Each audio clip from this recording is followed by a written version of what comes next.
Fox Sports. We are Fox Sports. We are Southwest. Yeah!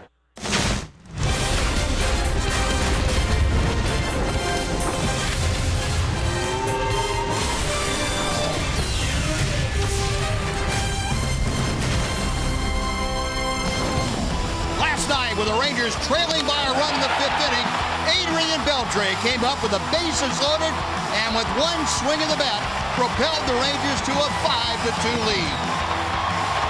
Quite a night for Adrian Beltre, his 100th career home run, and the Rangers snapped a two-game losing streak. Tonight, we're at Globe Life Park in Arlington under cloudy skies, warm temperatures. The Rangers and the Oakland A's getting set to lock horns in Game 2 of this three-game series. And welcome in, everyone, along with Tom Graves, Steve Busby. Glad you could join us. This Tuesday night of Ranger baseball. Rangers coming back last night. That looked more like the Rangers we've been seeing this entire year. And they will rely on Adrian Beltre again tonight, Tom, as they have almost the entire year. Well, he's got big shoulders, and he can handle it. He handled it all last season in the last 2 months of the year, and looks like he's on his way to doing it again. In last night's ball game, he had the grand slam that you just alluded to, Buzz, and he's in the middle of a great streak, a 9-game hitting streak. He's 17 for 35 in that streak. That's a .486 average. He's hit home runs, he's knocked in runs, multi-hit games, you name it. He's doing it, and the Rangers have needed every bit of it. Well, yeah, they sure have, Tom, and they know they can get it from Adrian. They're also in a little bit of a dilemma as to the leadoff spot. You remember Shin-Soo Choo last night had a broken forearm on a hit-by-pitch from Ross Detweiler. So what they've done is Jurickson Profar has moved back up, and he's trying to rekindle some of that magic that he had when he first came to the big leagues this year from the #1 spot. Texas Rangers baseball is presented by high-speed internet from AT&T.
Rangers baseball on Fox Sports Southwest is brought to you by your Texas Ford dealers.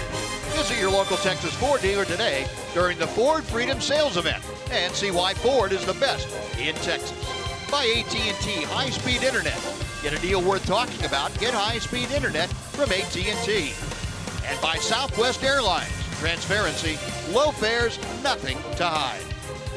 Well, again, a warm evening, but very mild warm in August. Before we get things started tonight, let's head down and check in with Emily Jones. Well, with Shin-Soo Choo out for the remainder of the season with that broken wrist, it opens things up at the leadoff spot tonight. Jurickson Profar is there, but Jeff Bannister with some decisions to make going forward. I know that there's been some speculation out there about Elvis. I think we'll leave Elvis down at the lower tier of the lineup. He seems to perform very well for us down there. He's comfortable down there, so it could be Desmond. But we're going to look at it and talk to my analytics team and talk to the coaches, and we'll figure out which direction we want to go. But we do know that against the right-handers, we'll use Jurickson for now. So Banny with some decisions to make, but obviously plenty of options to choose from at this point in time, guys. All right, Emily, thank you. Well, we are underway, and maybe a tick early tonight. Coco Crisp leading things off for the Oakland A's against Lucas Harrell. Harrell with a count of 1 ball and 1 strike. Right-hander gets a foul ball to make it 1-2. Lucas Harrell making his 9th start overall. He is making his 4th start as a Ranger. 3-2 with a 4.20 ERA. 1-0 with the Rangers this year in his first 3 starts. 2-2 now to Crisp. Coco Crisp, a .239 average. 10 home runs, 46 driven in. See, Coco has had pretty good luck against Lucas Harrell, although these numbers have to go back a ways to find out the genesis of them, because Lucas Harrell hasn't faced the A's since back in 2014. So Crisp aboard to start things off. Tom's going to tell you about the rest of the Oakland lineup. Well, the second place hitter is the right fielder today, Danny Valencia. Stephen Vogt will bat third at catcher. Chris Davis is the DH. Left fielder, Billy Butler is the DH, batting 5th. Yonder Alonso is at first base. Marcus Semien bats 7th at shortstop. The third baseman, Ryan Healy, will hit 8th. And batting 9th is the second baseman, Max Muncy.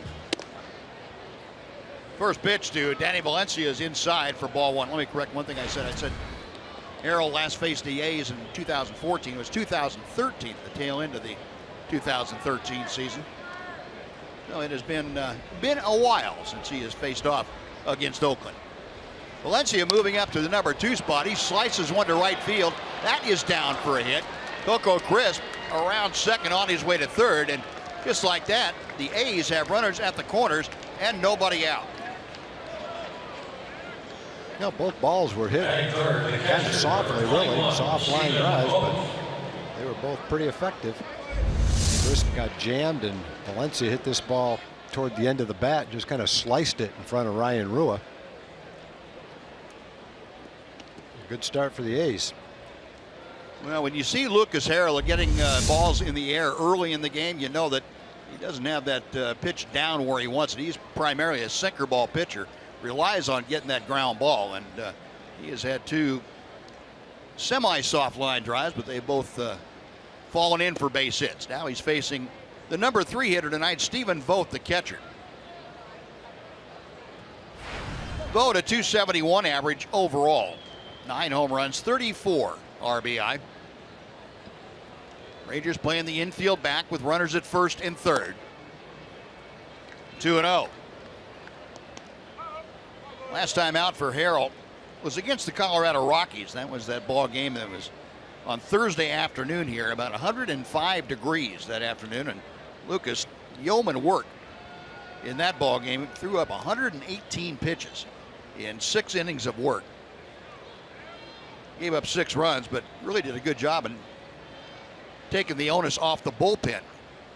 Got deep enough into the game where the bullpen didn't have to do a whole lot, although ended up being a 12-9 Colorado win as the bullpen couldn't hold a lead.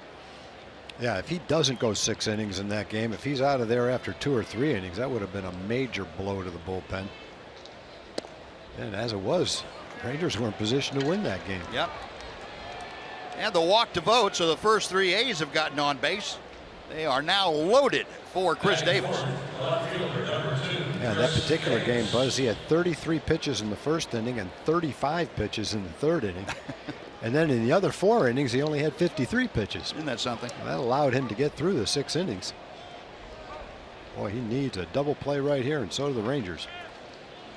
Bases full, nobody out. Chris Davis, who has just played havoc with Ranger pitching, up there now. Davis, 30 home runs, 75 RBI. Line drive right at Elvis. Almost have the double play the hard way. There's out number 1. Well, that's 1 out, 1/3 of the way there. Runner at second, Valencia, put on the brakes and got back just in the nick of time. That was kind of a hooking line drive. Elvis got rid of it as quickly as he could, but he had to concentrate to make sure he caught it. It was hit hard, and it was hooking. So he, number 1, had to catch it, and then Valencia did a good job to get back. So 1 gone, base is still full, and here's a guy who is noted for his double play ability and not turning him, hitting into him. Billy Butler grounded into 1 last night. Guy that hits the ball hard. It's a lot of low line drives and ground balls. So a perfect candidate for it. Doesn't run well on top of that. 1 ball and no strikes. Butler, though, as you look at the chances for him, 26% of the time he's had an opportunity to ground into a double play. He has. Harrell with a 1-0 pitch. Dropped in the slow curveball, and it's 1-1. Butler's been swinging the bat well, though, lately. He has raised his average some 40 points. Go back past those 13 games to about a month out. That's when all that damage has been done offensively. This one skied to shallow right field. Odor angling out into foul territory, and Rugnet and the wall team up to provide no chance. Oh, it looked like it really tailed away from Rugnet off the bat. Looked like he might have a play. Got an odd wind tonight, blowing in from left center field. That had a pretty good effect on that foul pop. Yeah, it did. I think, Buzz, when the ball goes that high, it is affected in the direction the flags are blowing, and they are blowing right in that direction. So that looks like what happened to it. The 1 ball and 2 strikes to Butler. 62% of the time, Billy Butler has gotten that runner home from third with less than 2 out. Wind, we understand, is coming in about 10 miles an hour. And another pop foul down the right side. Take a look at the Ranger defense, brought to you tonight by the Texas Department of Transportation. Profar, Desmond, and Rua, left, center, and right. Moreland and Odor on the right side. Andrews and Beltre on the left side of the infield, with Robinson Chirinos catching for Lucas Harrell. Harrell, the 31-year-old right-hander from Springfield, Missouri. Beltre will take it to third across the diamond. There you go. That's that 5-3 double play. And how about that? Lucas Harrell and the Rangers, with the help of Adrian Beltre, work out of a bases-loaded, no-out jam with no damage done. Half an inning in the books. No score.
Despite having the bases full and nobody out. Tom's going to tell you now of the Southwest Airlines Rangers batting order.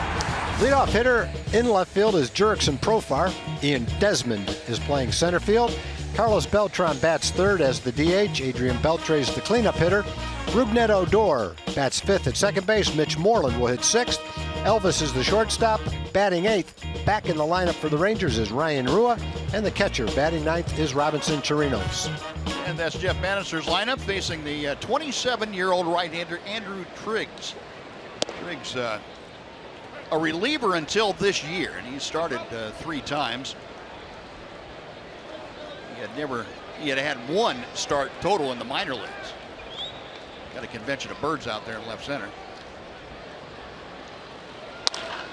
Off the end of the bat, deep into the hole. Simeon, long throw, and dug out by Alonso. Profar retired on a ground ball. Nice play by Simeon and Alonso. Going to bring up Ian Desmond. Simeon has plenty of time, but throws it low, and you'll see the scoop by Alonso. Nicely done at first base. Andrew Triggs, a sinker, slider, cutter, and that's kind of what you would think from a reliever, not a wide, varied repertoire. Hasn't started much, so endurance is a question mark for him. About 4 innings is what he has been able to do. Rangers trying to get that pitch count up early in his outing tonight, make him labor here in the first inning or so, and see if they can't get him out and get to the rest of the bullpen. As you can see, he's tough against right-handers, dropping down to that sidearm slot. And Ian Desmond down very quickly. No balls and 2 strikes. Ian at 291 had a 2-hit game last night. 20 home runs, 70 RBI for the Rangers center fielder. Got him swinging. Sweeping breaking ball. That's that slider. And Triggs gets the strikeout, 2 away for Carlos Beltran.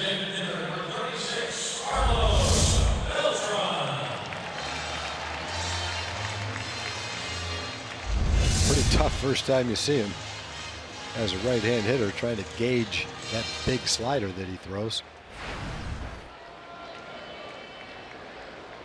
Those are Carlos Beltran's season's numbers. 302, 24 home runs, 69 driven in. With the Rangers, Beltran a couple of home runs and 5 RBI, 289 average. Against the A's, Beltran has been smoking this year, 371 in the 8 ball games. 1 ball and 1 strike. One thing I noticed in their notes, Buzz, you got to love this. This kid has had 8 stints with the A's. I thought it was a misprint. Had to go back, and they have everyone detailed. Right. He's been up and down 8 times in 4 months.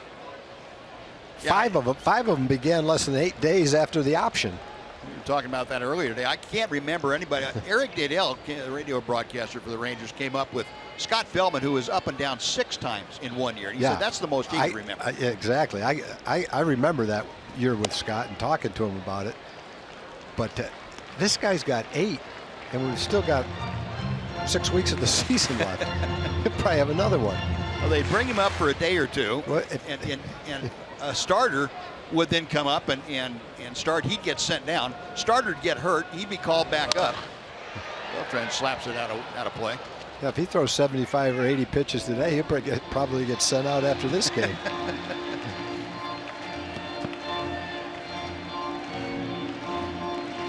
Oh, full count to Beltran. Our own Jim Knoxy made a play on that. Up the middle and by the dive of Simeon into center field. Simeon looked like he got fooled. That ball smacked right off the top of the mound and got under his glove. Simeon was going back toward the shortstop position.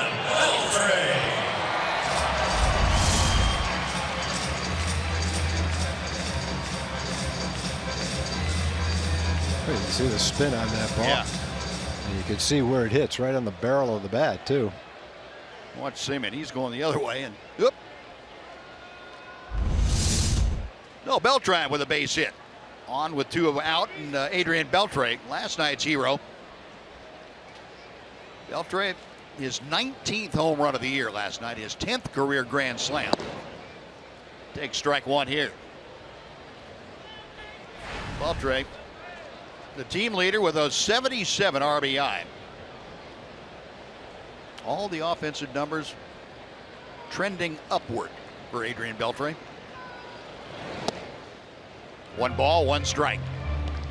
I guess if you were looking for a comparable pitcher, Joe Smith, right-handed reliever who was with the Angels at the first part of the year, throws a little bit like this. Sinking fastball, a sweeping slider, right-hander, kind of a 3/4 to sidearm delivery. Just over the top of the Ranger dugout. It is 1-2. Take a look at the rest of the A's defense behind Andrew Triggs tonight. Davis in left, Crisp in center. Valencia gets the start in right field. Alonso, Muncy, Semien, and Healy around the infield. Stephen Vogt behind the plate. And the side-wheeling right-hander, Andrew Triggs, on the mound. But Adrian had one that hung inside to him. Just couldn't quite wait long enough for it. Still 1-2. 9-game hitting streak coming into play tonight. Beltre, a .486 average with 12 RBI in those 9 games. That's pretty good production.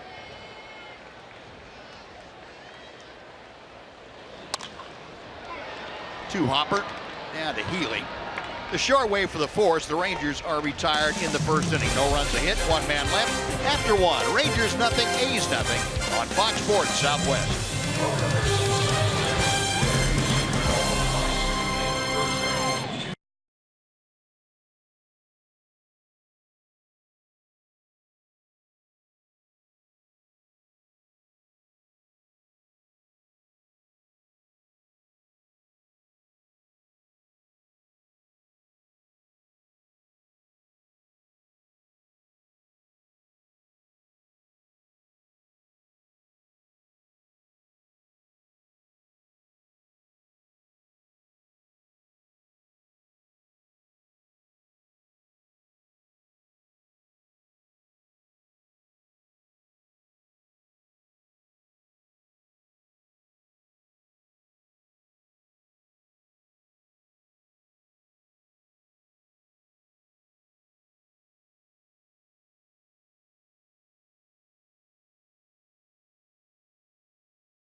Scoreless ball game as the A's come to bat here in the top of the 2nd inning. Yonder Alonso will be the first Oakland hitter against Lucas Harrell. Harrell escaped damage in the 1st inning. Got out of a bases loaded, no out jam without any damage in the run column. And he gets Yonder Alonso to break that bat in about 1 million different pieces. Now 1 out, Marcus Semien coming in, and let's welcome back in after that foul ball retrieval, Jim Knox. No problem. It's foul ball territory right down the left field line. We got the Maddox family here at Keller, and this is kind of a little reunion because 6 years ago, your sons are now going off to college starting this week. But 6 years ago, what do you have on your phone here? So I have a picture of them from 6 years ago, which we took out in the outfield before they built all the concessions out there. And then today? And today we have this Buzz and Tom. Look at that. An updated one. They grow up quick, don't they? I think I shrunk. I don't know if they grew. There we go. Well, good to have you out here. Enjoy your last game before heading off to college. Appreciate it. Great shots, guys. Cool. Buzz? All right, Knoxy, thanks. Now, Marcus Semien, the A's shortstop up there, the 1-1 pitch to him. 1 ball and 2 strikes. Semien hitting at .242, but he has been a dangerous 240s hitter. He has 23 home runs, 54 driven in. 2 balls, 2 strikes. Semien has hit all over the A's lineup this year. Against the Rangers, he has produced pretty well. .310 with a couple of home runs in the 11 games. It's fouled back and a play. We saw Marcus Semien hitting 9th earlier in the year. He's hit leadoff a couple of times. Hit in the middle and run producing areas of the lineup. And here he's run the count full at 3 balls and 2 strikes. Semien hitting 7th. He'll be followed by Ryan Healy, the 3rd baseman. Another foul ball. Now Lucas Harrell, after giving up the 2 singles and a walk to loaded bases, got a line drive from Chris Davis to his shortstop Elvis Andrus, and then induced the inning-ending double play ground ball off the bat of Billy Butler.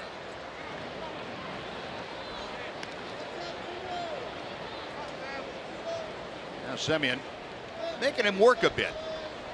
8 pitches so far. This next will be the 9th of this at bat.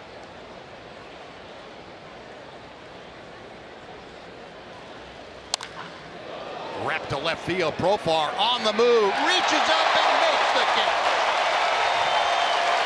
That ball was smoked, and Profar got a great jump.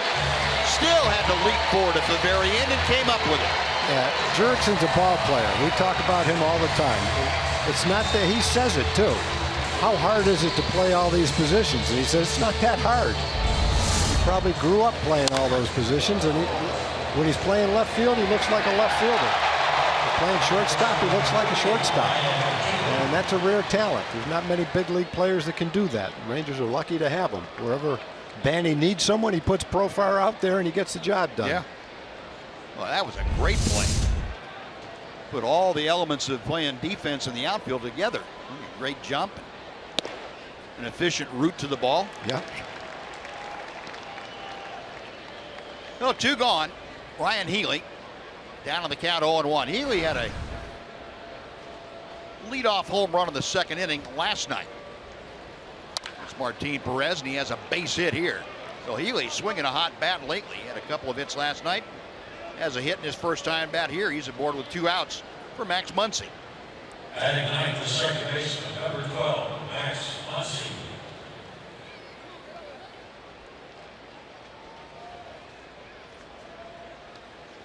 Well, now the number 9 man in the Oakland order, Max Muncy, the Keller product.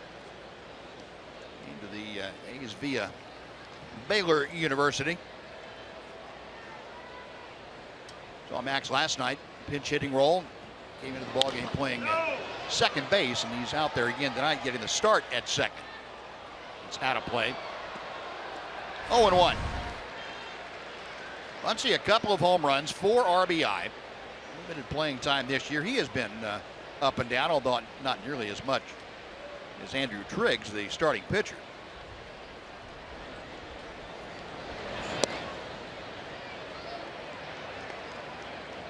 Muncy this year at Nashville played 64 games. That's the AAA affiliate of the A's. 251 in those 64 games with 8 home runs.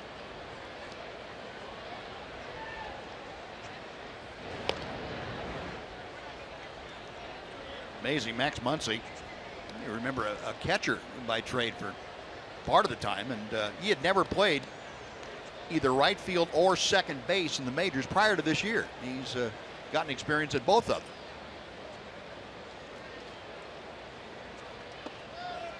Two and one. His last call up was July 25th. In the 14 games he's hit, just 171 since being recalled this last time. Ahead of the count here, 2 balls and a strike.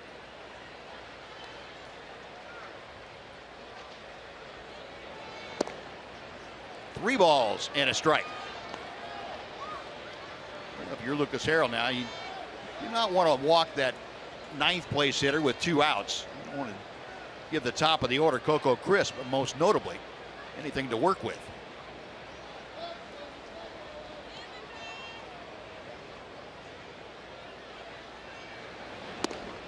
That's low. Ball 4, second walk of the game. Puts 2 aboard for Coco Crisp. It's one of those walks, Tom, you would classify as not a good walk. Yeah, that's not a good walk. Put a man in scoring position, bring up Coco Crisp. One of the reasons Coco Crisp is a bad guy to have come up after a walk is he's 27 for his last 50 with men in scoring position. Yeah. That's not good. That's a 540 average, which is real good. All you could say, he's due to start making some outs, but he's been pretty proficient when it comes to getting hits with men in scoring position. He's got Healy at second, Muncy at first, and Harrell misses with a breaking ball. Crisp began proceedings tonight by singling softly to center field.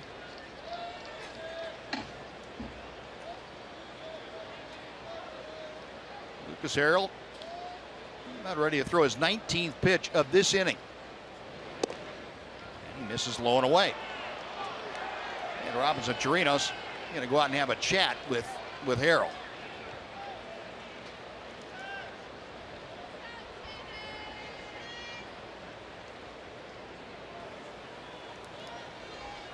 Now this is the battery that worked together on Thursday in that afternoon game, last time that Lucas was out on the mound.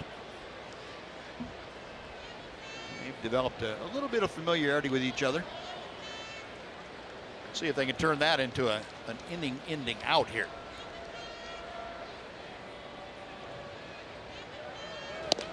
Here's a strike. 2-1. Now Crisp, with that leadoff single in the first now, has had at least 1 hit in each of his last 3 games. Hitting much better on the road this year, 282, than he is at home, 199. Changeup just missed, and the count goes to 3-1. This is the 4th batter that Lucas Harrell has had a 3-ball count on. 4 out of the 10 batters that he's faced tonight.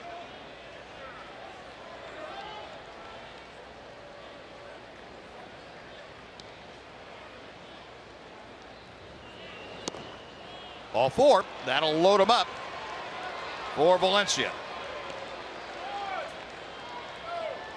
It'll also bring a visit from Doug Brocail, the Ranger pitching coach.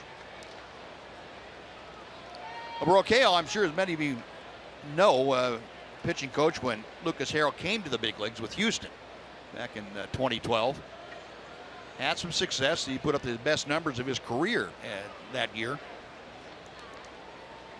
2011 for a Houston team that lost 107 games. So he did some pretty good work on the mound. And Doug Brocail feeling that he could maybe get him back to mechanically throwing the ball that way again.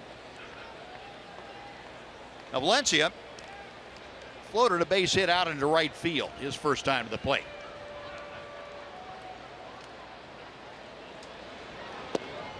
One ball, no strikes. That was the 40th pitch of the night, 23rd of this inning. Saw Valencia's numbers with the bases full, a 357 career average. He's got A's teammates at every sack.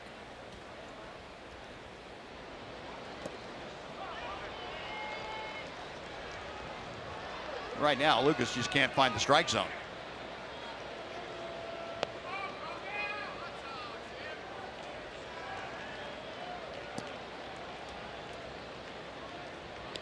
You do hitters a big favor by continually falling behind. They eliminate types of pitches. They also eliminate locations they have to worry about. You get them to zero in on a pitch in a location, probably the middle of the strike zone or at least middle away. And you make a hitter like Danny Valencia even that much more dangerous.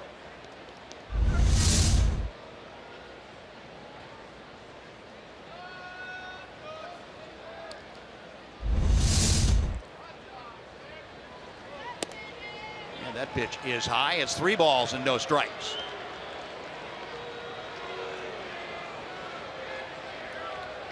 Yeah, I can't imagine. Well, that might have been a changeup. He only threw it 83 miles an hour. Kevin Harmon's going to check it out. Yeah, you saw that pitch before that he kind of stumbled. didn't show any ill effects of it as far as the delivery was concerned. This is where he kind of stumbled coming off the mound. But he was able to get back up on top and able to make another pitch. He's going to get a couple pitches to make sure he's okay. Jeff Bannister out there talking to Joe West, the home plate umpire.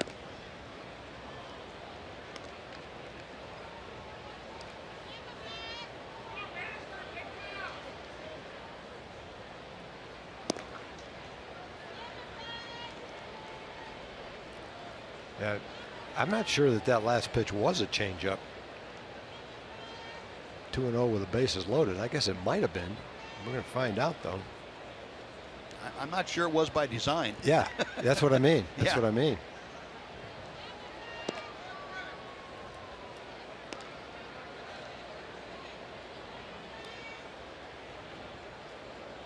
Well, if they let you take enough of it, maybe you can work it out to get yourself back in the strike zone.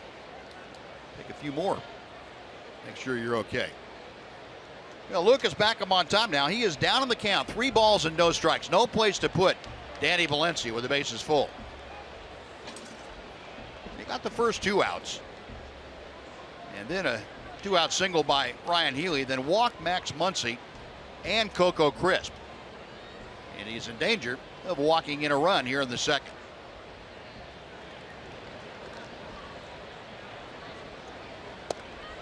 Three and one.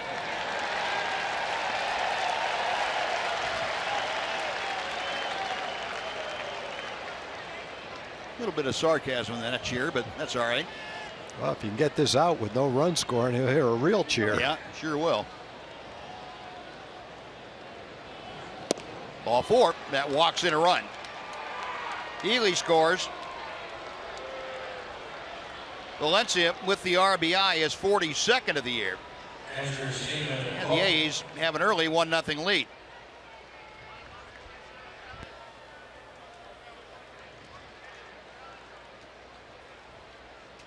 Now 3 consecutive 2-out walks. Now Stephen Vogt, who walked his first time.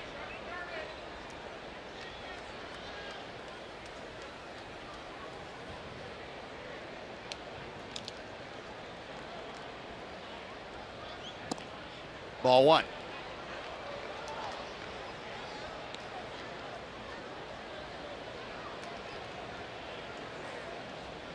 Just about to the point where you can't really let him go much longer unless Lucas Harrell can figure out a way to throw the ball in the strike zone with something on it. That didn't have much on it. It's a strike. 1-1. Yeah, they're calling that a changeup. I'm not so sure it is a changeup.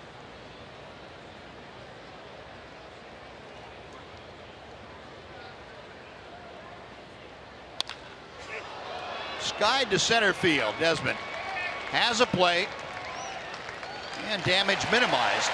But it all came with 2 outs. A run on 1 hit. The bases left full. We'll go to the bottom of the second inning. A's 1, Rangers nothing on Fox Sports Southwest.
Texas Rangers baseball on Fox Sports Southwest is brought to you by your Texas Ford dealers. Visit your local Texas Ford dealer today during the Ford Freedom Sales Event and see why Ford is the best in Texas. The Rangers now trailing 1-0 as they come to bat here in the bottom of the second. Odor, Moreland, and Andrews, the first three to do the swinging against Andrew Triggs. Family enjoying the ball game out here tonight, making some memories. Rubin, a .279 average and a 2-hit night last night, 22 home runs, 60 RBI.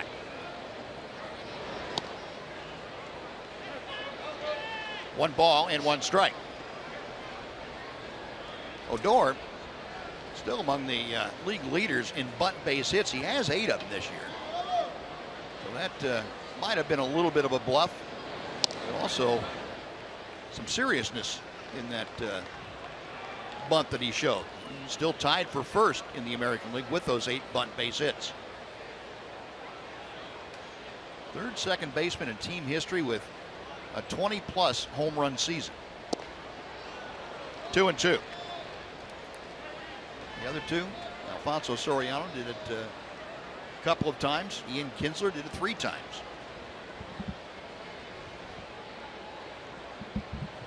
Triggs ready, and back to the plate he comes. Davis moving back to his right a bit. 1 out.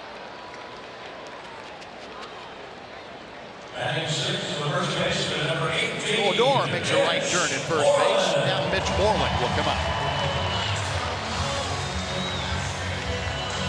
Alex Claudio getting ready, and the shots we saw in between innings looked like Lucas Harrell was headed up the tunnel to the Ranger clubhouse. We'll confirm that when we get out for the top of the third inning, but it looked like Lucas was finished for the evening.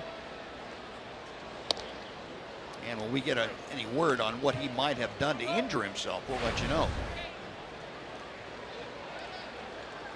Mitch Moreland, again, a 20 home run year for him.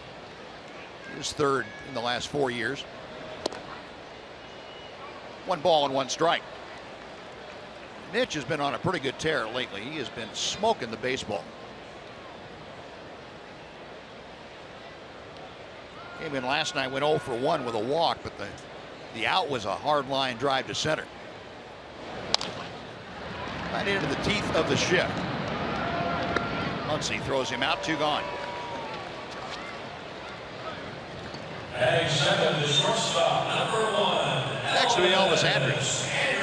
I think you can see watching Andrew Triggs throw why he would be such a good reliever too, have that kind of success, that arm angle. And like you said, Tom, you only see him 1 time. That's a little tough to adjust to. Yeah, there's a lot of pitchers with that. Relief pitchers, not many starters. A lot of relief pitchers with that arm angle.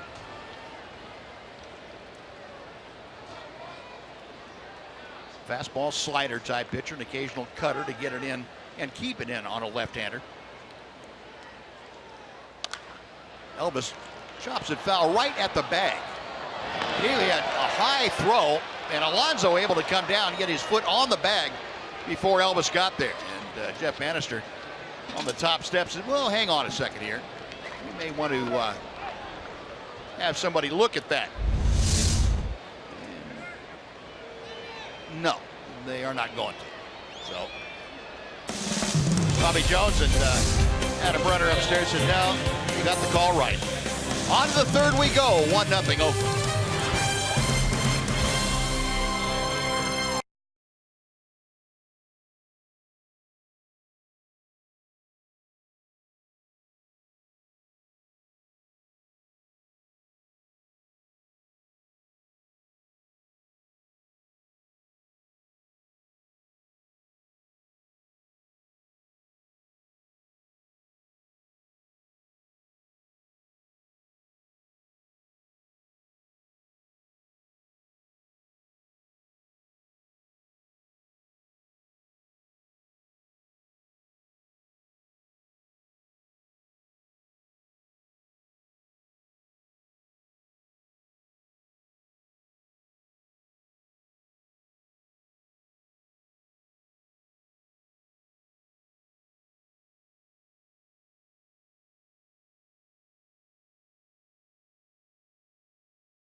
A's Athletics leading 1-0. And we are pleased to be joined by Doug Ray with the Special Olympics. A very special night out here at the ballpark for you guys because of one Elvis Andrus.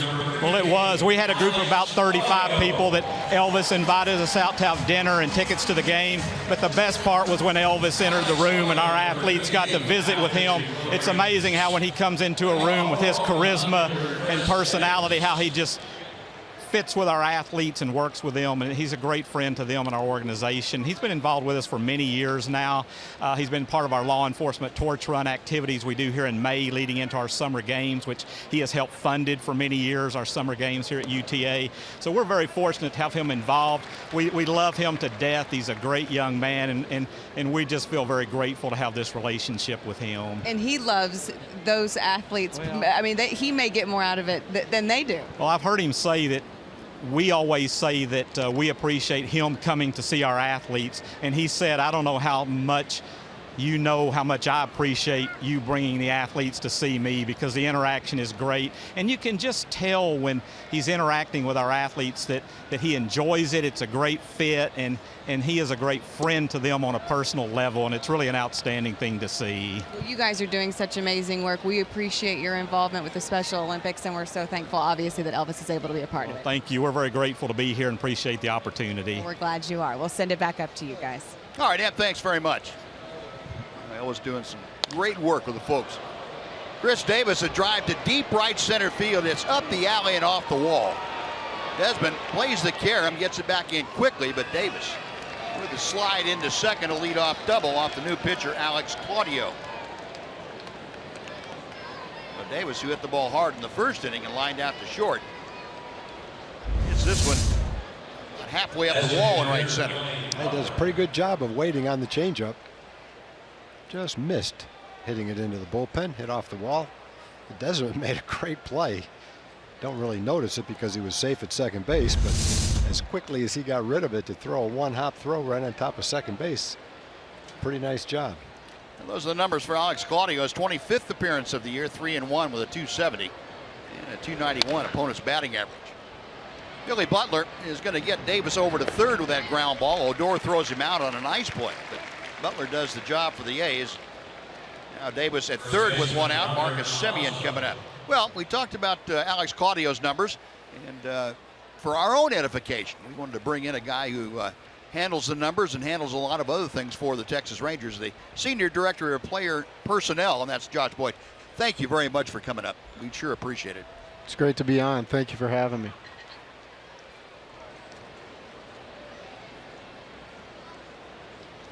You know, not very often do we get a chance, Josh, to sit down and kind of pick your brain to see how you guys analyze things. I know baseball has gone over a transformation in the last 15 or 20 years, moving towards better analysis. From your standpoint with the Rangers, do you guys have the statistical analysis set apart, or is that part of the overall viewing of developing talent, finding and developing talent? I think it's all become a big part of the baseball operations department. And I think part of what makes it work, you know, you talk about 10, 15 years ago when Moneyball and all those things came out, there was such a division between it was stats versus scouts, and it was such a hot button topic, where now it's part of what we do. It's part of what the scouts analyze, you know, with their own eyes, but they can you know, greater evaluate players with a lot of the information we have. And then certainly, you know, our analytics department, Todd Slavinsky is the director of the department. Ryan Murray is one of our analysts, and you know, they sit with us in a lot of meetings, and our pro scouting meetings up to the trade deadline, heavily involved really, and it, you know, it helps paint and complete that picture ultimately for JD to make those decisions. You know, you mentioned when Moneyball came out and the kind of the revolution in analytics. How has analytics changed, or how do you use analytics today compared to then? Yeah, it's obviously it's evolved significantly with just the amount of data.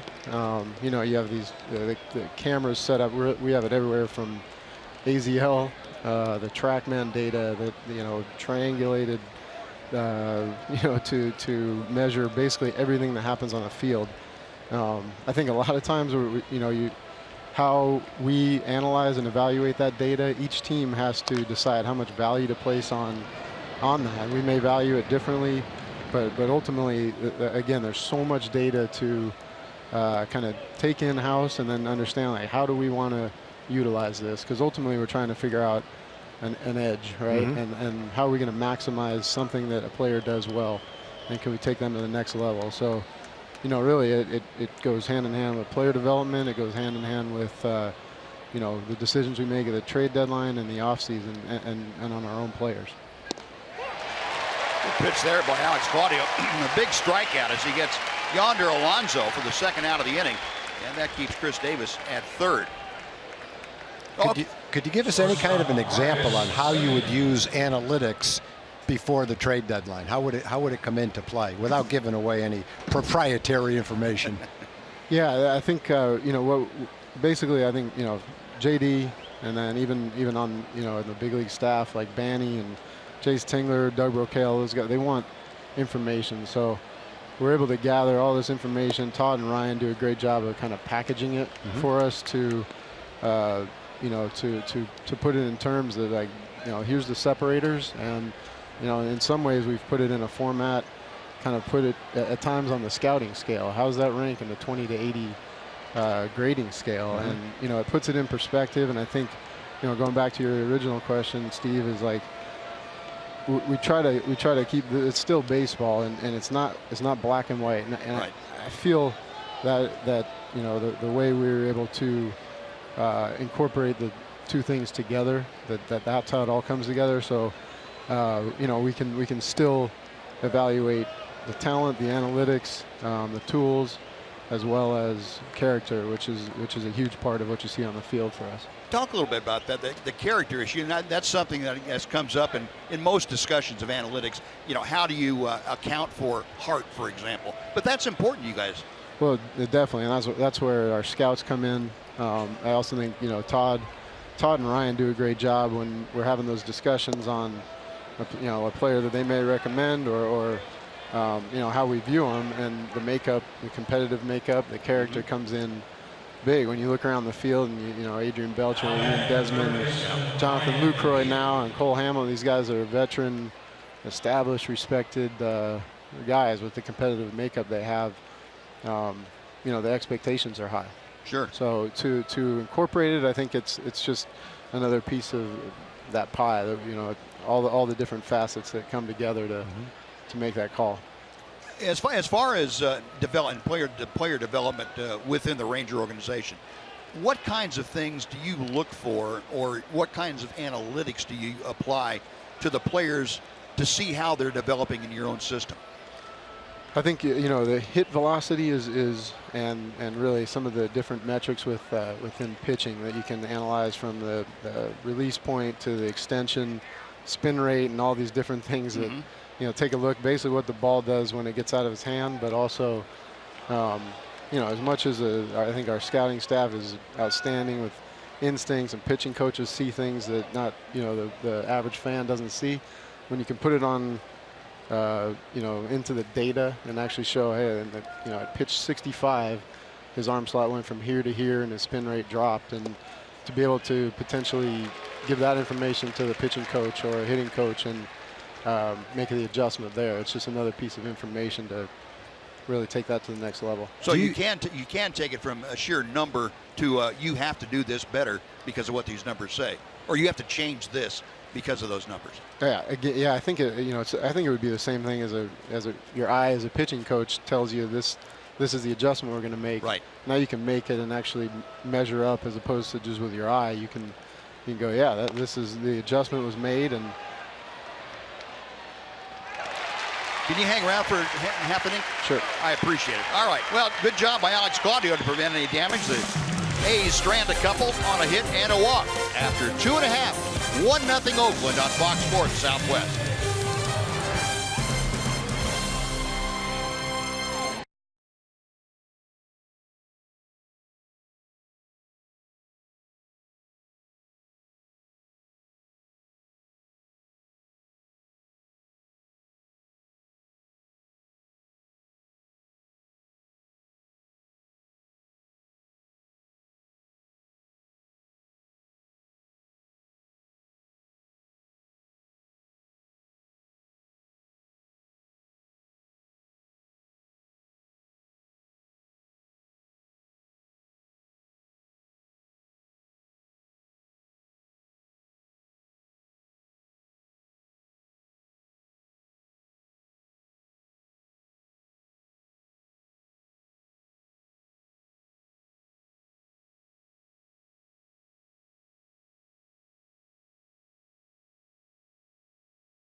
lead, and we're having a chat with Josh Boyd, who's the Senior Director of Player Personnel. We're talking about the blend of analytics and scouting and development and how it can all go to the same point of finding players, developing players, and acquiring players that are good for the team.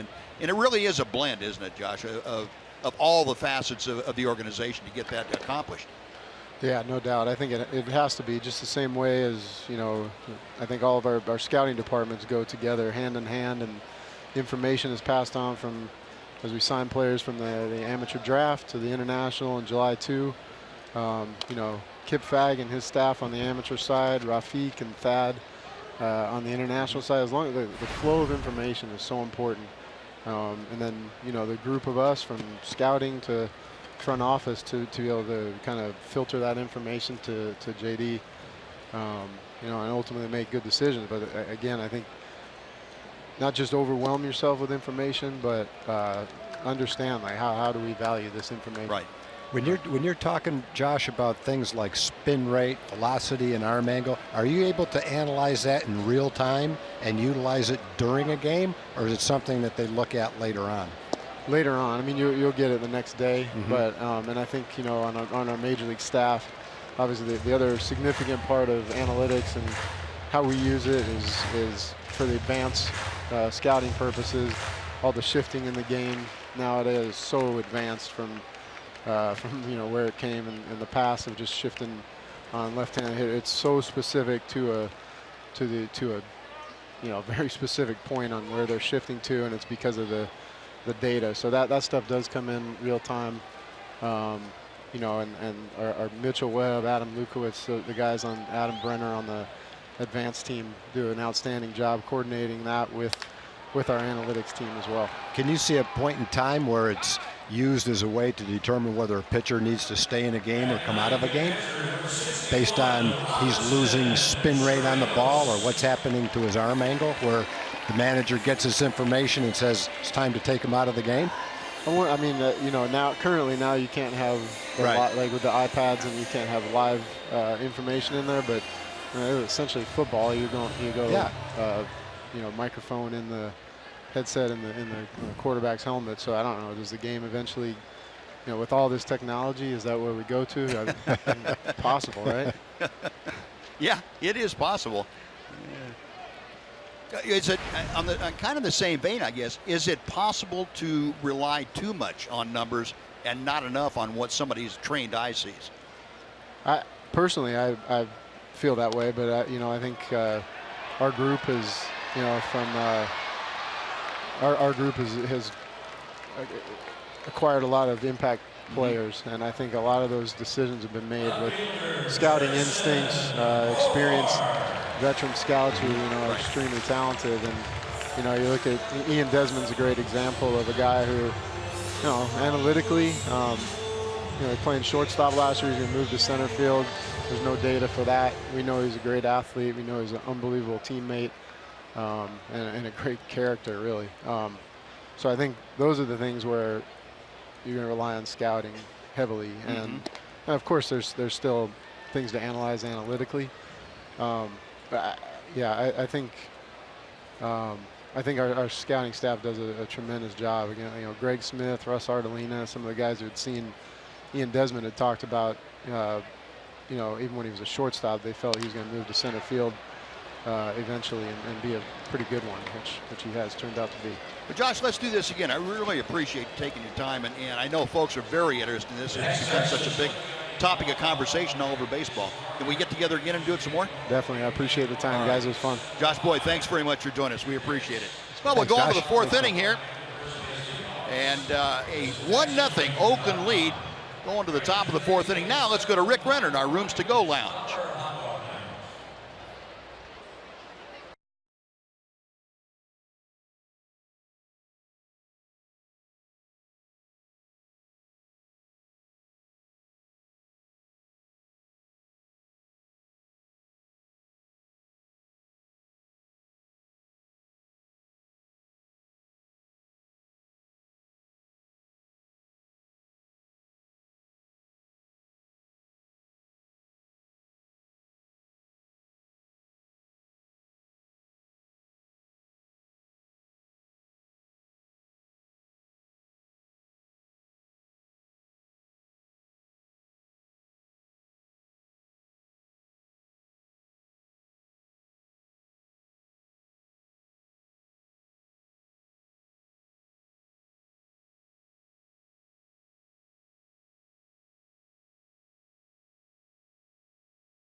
Fourth inning.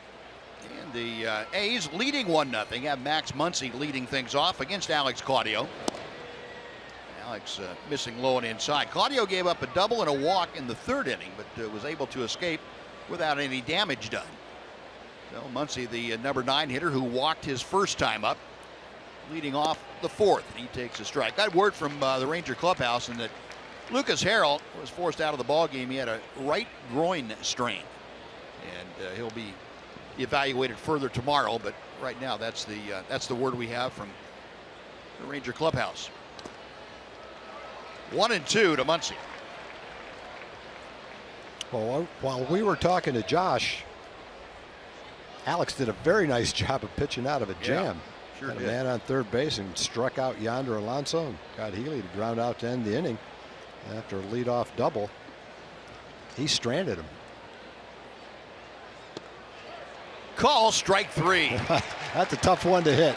Looked like it's about a foot inside, and it comes right back and catches the inside corner. Yeah, second strikeout for Alex Claudio. Before Coco Crisp steps in, let's send it over to John Radigan for a Chevy game break.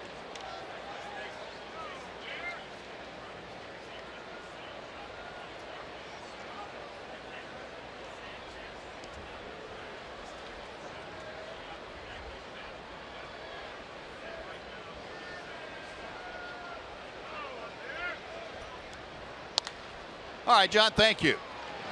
Coco Crisp rounding out to Elvis Andrews. That is out number 2. Well, folks, make plans to come on out tomorrow night. It's Texas Chili Company Dollar Hot Dog Night out here at Globe Life Park. Rangers wrap up the homestand with the A's. It's a 7:05 game. So head on out to the ballpark early tomorrow, and you can enjoy all the hot dogs you want to enjoy for just $1 each. Get your tickets at TexasRangers.com, or you can call 972 Rangers. And if you happen to be a 3 or 4 month old, that's probably a better choice right there.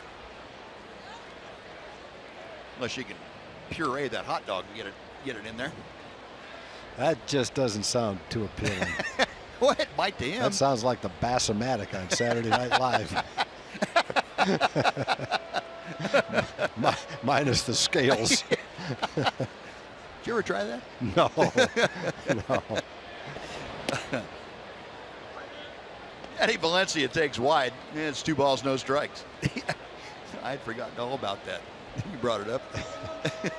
Boy, they're going to have that thought of the hot dog in my mind the rest of the game. That's not a good thought. Isn't it? No.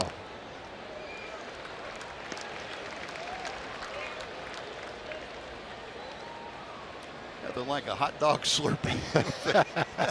Huh?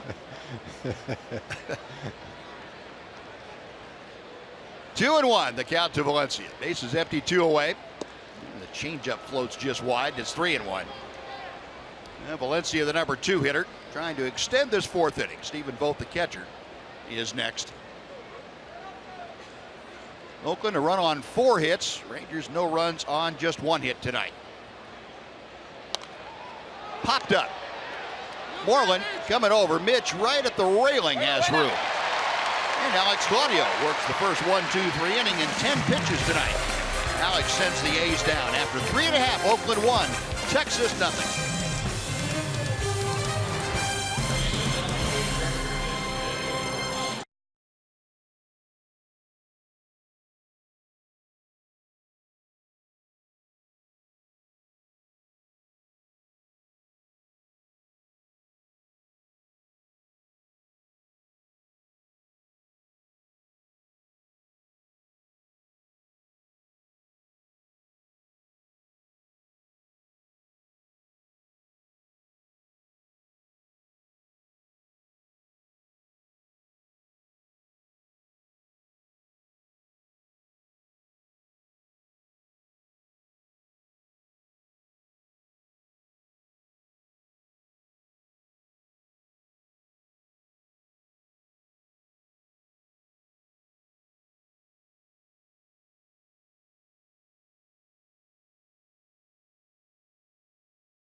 among active players, got 3 guys here. You get Adrian Beltre and Albert Pujols and Carlos Beltran.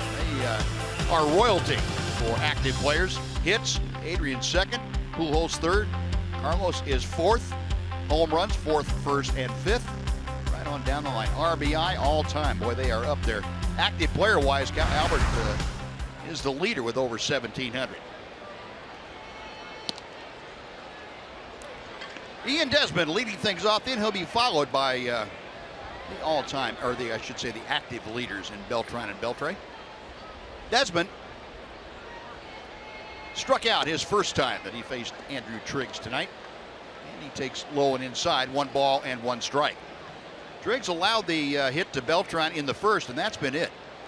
He has not walked a hitter. He has struck out 1. And as you would figure, quite a few ground balls. 1 and 2. We'll see if the second time through the order helps the Ranger hitters out.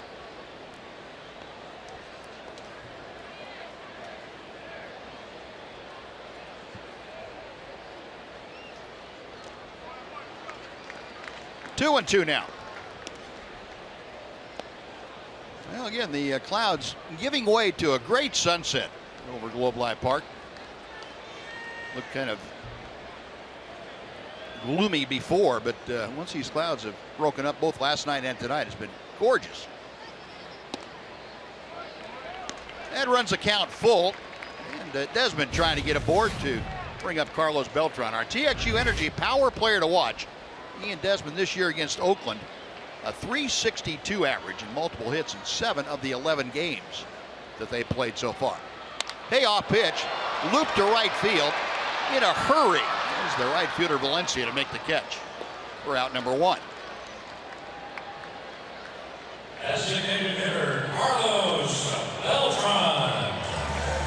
Carlos Beltran coming up, and folks, I want to invite you to join the Texas Rangers Baseball Foundation and Medical Center Arlington on Sunday, September 4th. It's the 5th annual Rangers Labor Day weekend race. Enjoy the scenic 5K course that finishes right here on the field, or bring the whole family out for a 1K fun run. This is TexasRangers.com/race to sign up. Well, Beltran, as we mentioned, had the only hit so far for the Rangers against Andrew Triggs. Takes a little bit low, and the count evens. Beltran, with that hit now, has had hits in 9 of his last 11 starts. Going the other way, that's slicing toward the corner. It's down for a hit. Davis cutting it off, throwing to second. Beltran in with a slide. That's a good example of a guy that knows how to run the bases and also knows how the outfielders throw. There are some outfielders you wouldn't have tried to go to second on that, but Carlos felt pretty good about his chances. Also put a pretty good evasive slide on it if he needed it. Turned out he didn't need it. The pitch tailing away. It's been fun watching him hit, boy. Well, you talked about it, Tom, that Carlos doesn't run like he used to, but the instinct hasn't diminished. No, that's exactly right. No, in scoring position now for Adrian. Inside it hit him, I believe. Adrian's trying to tell Joe West it did. Stephen Boat didn't catch it cleanly. It looked like it might have caught Joe West, so West was not going to listen to Adrian. You can't hurt me.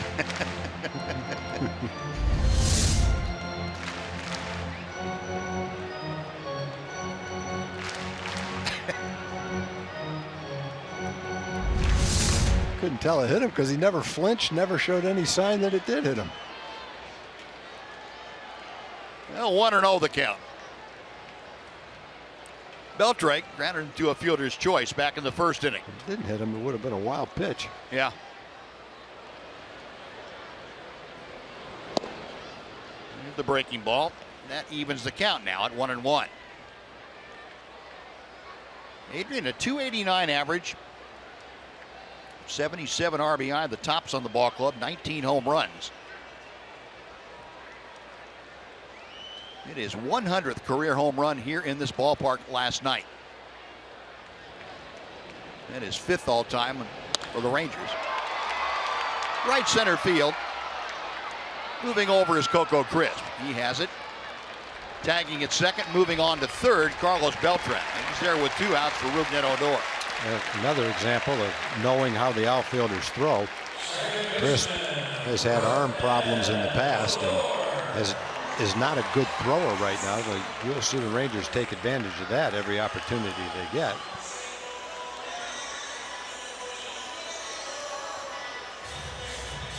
So second out of the inning, now Odor coming up. Rougned skied to left field. His first time up. That was leading off the second inning tonight.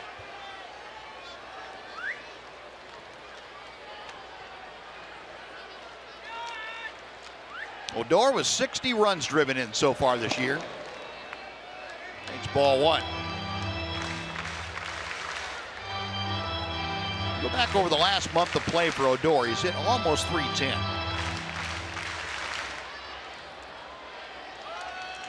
Snapped an 0 for 8 drought last night with the first of those 2 hits. Pulls this one out to second base, and Muncy has it. That'll do it for the Rangers, so Beltran's double goes for naught. He is stranded at third. We have finished 4 tonight at Globe Life Park in Arlington. The A's leading the Rangers 1-0.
Rangers baseball on Fox Sports Southwest is brought to you by Southwest Airlines.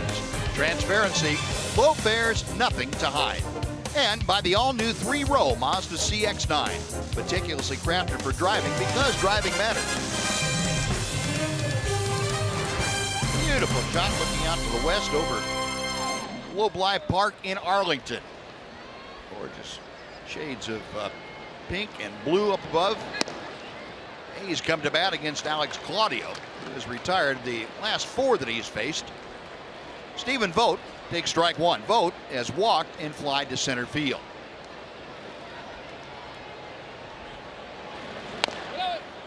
And he's now down to the count, 0-2. Now, in case you just tuned in and you're looking for Lucas Harrell, he had to leave the ball game with a groin strain. Lasted just 2 innings. Gave up the run on 3 hits and 4 walks tonight. Popped up Beltre with his back to home plate going after it and makes an over the shoulder catch. Shades of Willie Mays again.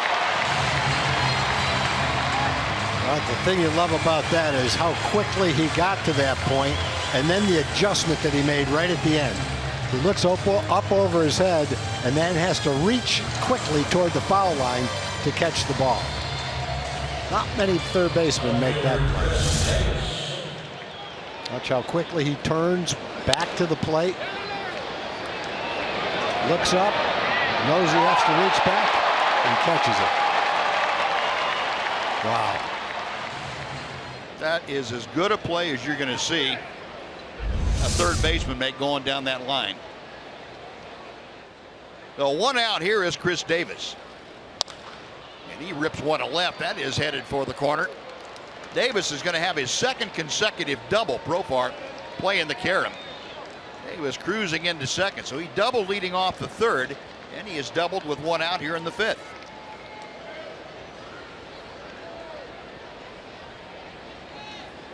Chris Davis is 17th double of the year. So now Alex Claudio has to face Billy Butler.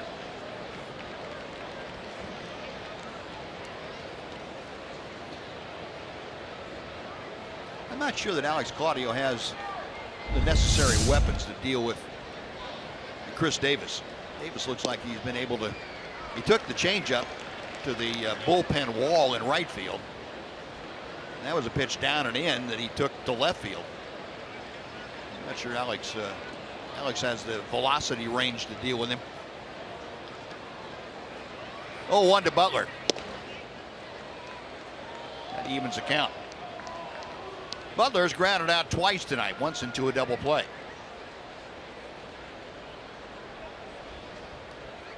A's tonight 0 for 6 with runners in scoring position. They've stranded 7 in this ball game.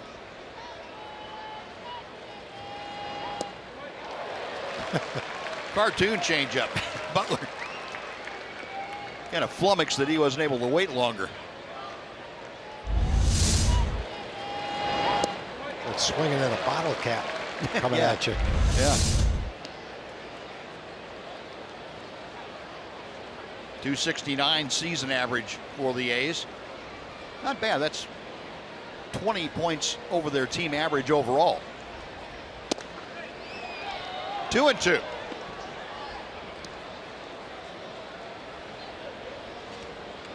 Alex Claudio in his third inning of work tonight.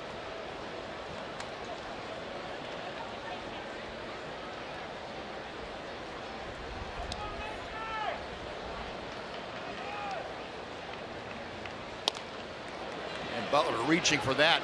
Beltre, the bare hand, throws. Moreland got him.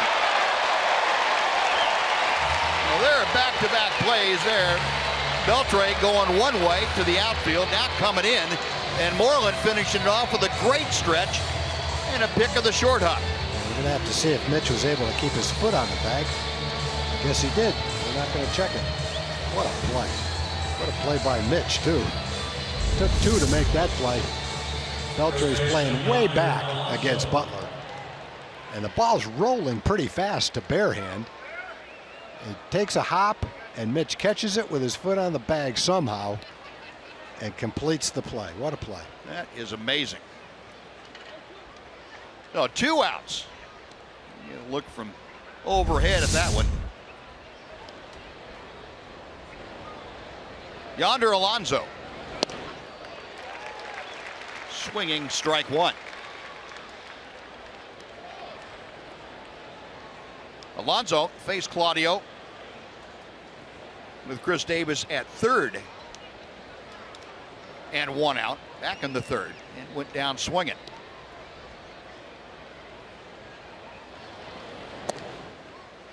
A ball and a strike.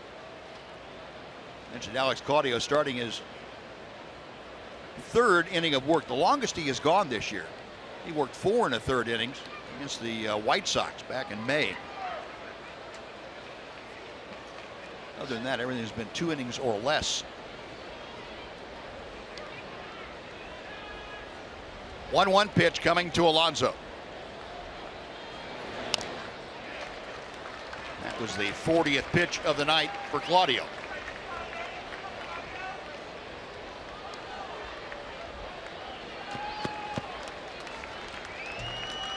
Alex, yeah, you wouldn't think with his stuff that he'd be as versatile as he is, but he's not a bad matchup guy for a left-handed hitter in a crucial situation in a ball game. Also has the length, as he's showing tonight. Give the Rangers this part of it. 2 balls, 2 strikes now. Yeah, I think Alex has earned his stripes this year. I know Jeff Bannister likes him. the Ranger organization likes him. You have to appreciate the role that he serves on the team and the job that he's done. Yeah. And you're right, Buzz. I think that's the one thing that's the X factor is his ability to pitch 3 or 4 innings if you need him to. Now the 2-2. He went around, says Joe West. No need to check with third. And Claudio struck out Alonso again. No runs, a hit, and 1 man left. Adrian Beltre with the bat and with the glove getting it done tonight. We'll go to the bottom of the 5th here at Globe Life Park in Arlington. The A's leading 1-0.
Game fireworks show that's coming up on Friday, August 26th. It's presented by Takis. Down out to Globe Life Park. You see the Rangers take on the Cleveland Indians in a 7:05 game. Then stick around to enjoy a post-game fireworks show set to John Williams' iconic score from Star Wars. Get your tickets, TexasRangers.com or call 972-RANGERS.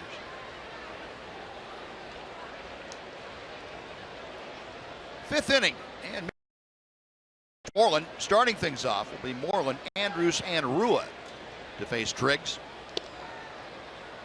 It's taking the pitch inside, 1 ball and 1 strike. Moreland rolled over for a ground ball to second base, his first time up.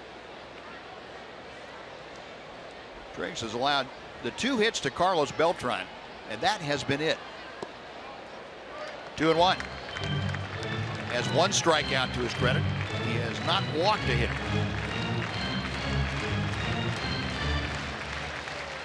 Longest outing he's had as a starter was 4 innings last time out. That was against the Baltimore Orioles. He got 3 runs and 5 hits in 4 innings. 2-2 to Mitch. The only other start Triggs made at the big league level was back on June 18th against the Angels. Worked 3 innings, allowed 1 run in that game on 3 hits.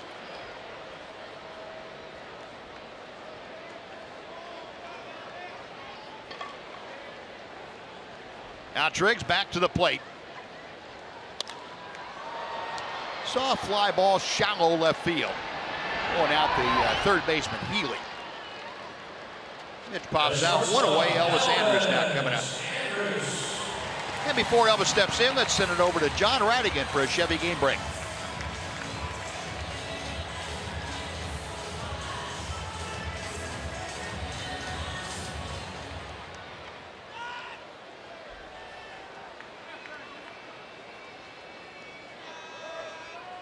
All right, John, thank you.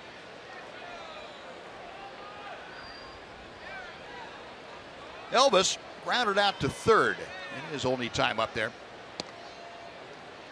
1 ball and no strikes. Jose Altuve talking about those Houston Astros. Since the All-Star break has hit .429. 5 home runs, 22 RBI. He was having a pretty good year before the All-Star break. Yeah, he was hitting about .345.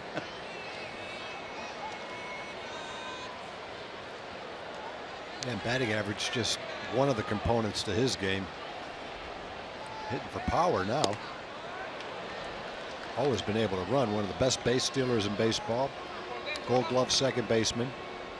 Batting champion.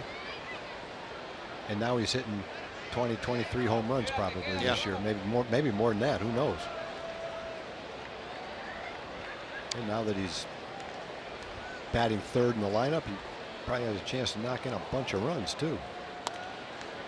Elvis, a check swing roller. And we'll continue to take you around the league. Our Quicken Loan Rocket Arms. Talking about Corey Kluber with the Indians. 7 strikeouts tonight against the White Sox. 677 strikeouts since 2014. That's the most in the American League. And how about the veteran right-hander Justin Verlander? 6 strikeouts tonight against Kansas City. 176 strikeouts this year. That's second in the American League. So people who were writing off Justin Verlander last year, saying he's through, I think he had something to tell them. Come on, thumbing his nose at him. Well, Elvis now has worked the count full, so with 1 out, Andrew's trying to get aboard. Ryan Rua is in the on-deck circle. Triggs with the payoff pitch. Got him looking. Came in with that, that looked like the cutter. And Elvis not able to pull the trigger. Triggs gets his second strikeout. 2 away, and Rua coming up. Let's go down and check in with Emily Jones. Yeah, guys, Ryan Rua back up in place of Shin-Soo Choo after spending just a brief time in the minor leagues, and Ryan hoping to bring that confidence back to the big league level. More than anything, I think just staying positive, believing in my routines and sticking to the stuff I do in the weight room, in the cages, defensively on the field during BP and stuff like that, just being consistent and sticking to it. And he really has had a great season, considering the role that he's been in, not getting the opportunity to play too terribly much and not knowing the role, but being able to thrive, you know, in that bench role and in that bench mentality. And Ryan excited to be back up at this level. Of course, not excited about the circumstances in which he got here. He hits this one hard, but right at the left fielder, Chris Davis. Rua, solid contact, but nothing to show for it. 3 up, 3 down. We've gone through 5 innings in Globe Life Park. It's the A's 1, the Rangers nothing on Fox Sports Southwest.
Continues at the ballpark with a special bobblehead. The first 15,000 fans to the game on Saturday, August 27th. We'll receive an Elvis Landers Calrissian Star Wars bobblehead. That's courtesy of Takis.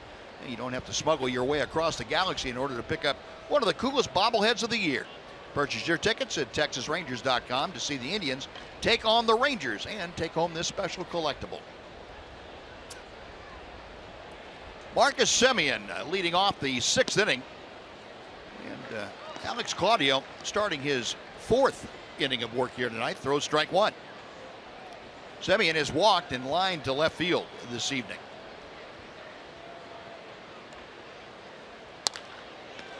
Claudio knocking that down. 1 gone. Yeah, I think when Alex came into the game, Jeff Bannister would hope that he could pitch 4 innings and get him into the 7th inning. If you look back at Lucas Harrell starting the game, if Lucas pitched 6 innings, Manny would have been happy to go to his bullpen for the last 3 innings. And it looks like Alex is on his way to doing that. Yep. At least that. 44 pitches. So he's been efficient and he's gotten outs. The only guy that's hurt him has been Chris Davis, and he didn't score. He had a double, 2 doubles, 1 in the 3rd, 1 in the 5th. First pitch to Ryan Healy. First strike 1. Healy has singled and scored. He scored the only run of the game back in the 2nd inning. He's also tapped back to the mound. 0-2. Yeah, Claudio's gotten 10 outs on 44 pitches. Pretty good. Yeah, it's, if you want to use the benchmark as 5 pitches per out, he is below that benchmark. And Tony Barnett, just in case, getting loose in that Ranger bullpen. 0-2 is the count to Healy.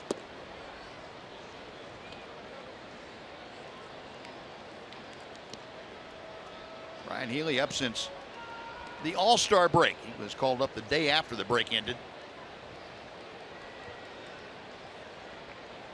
Started all but one of the games since at 3rd base. 2 balls, 2 strikes. Alex Claudio tonight, 3 1/3, 2 hits, 1 walk, 3 strikeouts. Solid effort by the left-hander. Off the end of the bat, and Odor takes care of Healy. 2 gone for the number 9 man, Max Muncy.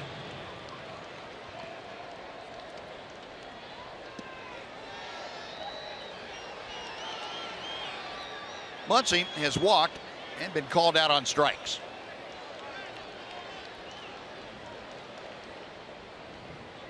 And Muncy getting that started at 3rd base, or at 2nd base, excuse me. .211 season average for the Keller native.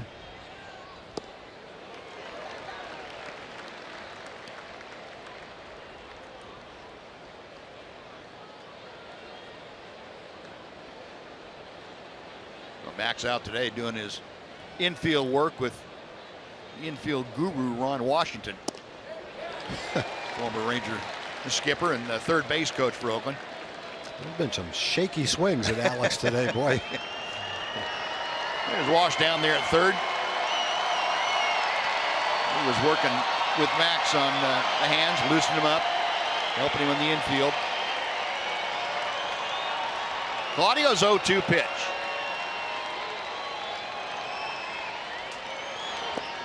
Couldn't get him to bite on that one. 1 ball, 2 strikes.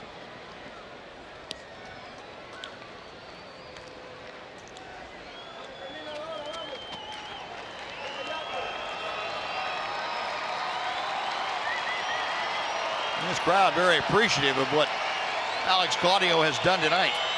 They are giving him a good amount of support here this evening.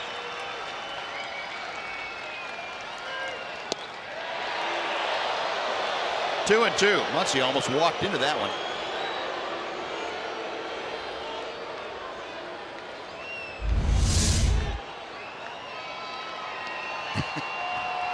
Gonna pull that front leg back a little bit real quick.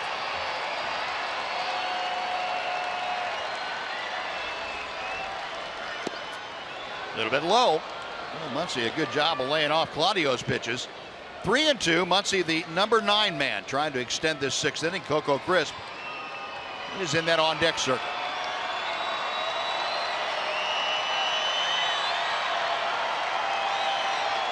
Alex Claudio ready for his 55th pitch of the night. Got him on the fist. Elvis on the run, throws out Muncy. And Alex Claudio finishes 4 outstanding innings. Sends the A's down in order, 1-2-3. On to the bottom of the 6th, 1-0 Oakland.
Time now for the Sonic Slam inning, brought to you by Sonic. Tonight's jackpot is worth $1,000 and dinner for 2 at Sonic Drive-In.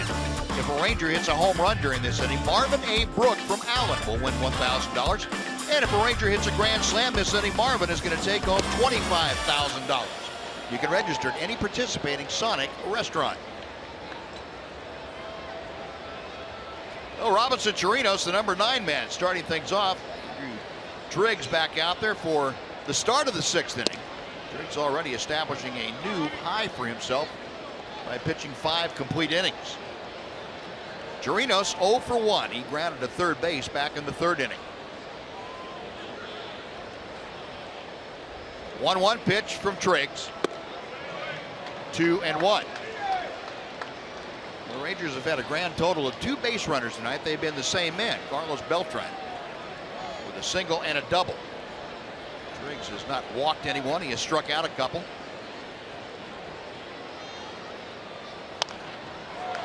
And his shot foul back into the seats to even the count. 2 balls, 2 strikes. The Rangers kind of a Jekyll and Hyde team the last, let's say, 12 games or so. They've had 10 or more hits 7 times in those 12 games. They've also been shut out 3 times in those 12 games. And what I can remember, the majority of the problem had come against pitchers they had not seen before. Young pitchers that have good stuff. Trigg certainly is in that category. Not much you can do if you're Jeff Bannister. You put your lineup out there and hope they can zero in on something they spot. And that breaking ball stayed inside and hit Chirinos. Well, the Rangers, with nobody out now, have the tying run aboard. Robinson was not making a strong effort to avoid that pitch. He gets a slow pitch, and he said, "I'll let that hit me. I'll take one for the team right there. We're having a hard time getting base runners. That's not 98, that's 78." And he played it right. He knew it was going to hit him, and then he kind of moved his hand toward his elbow toward his body to make it a glancing blow. You might have had a pretty good case if you'd been able to to discuss that with Joe West, that he moved that elbow toward the ball first, but Rangers will take that. No, Chirinos aboard. Top of the order. Now, Jurickson Profar has grounded out twice tonight.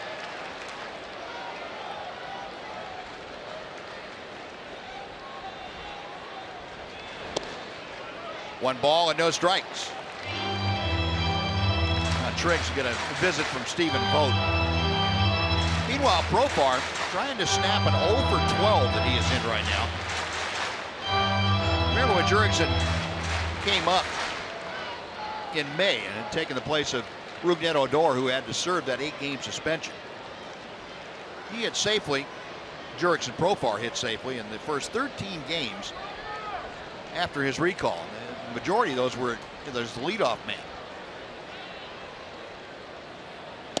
That's inside. 2 balls, no strikes.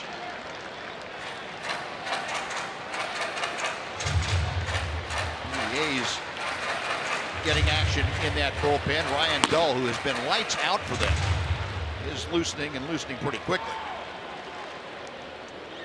And right now, Kurt Young is going to give Dull a little chance to continue to loosen, take a little bit of time up, go out and visit with Andrew Triggs and Stephen Vogt.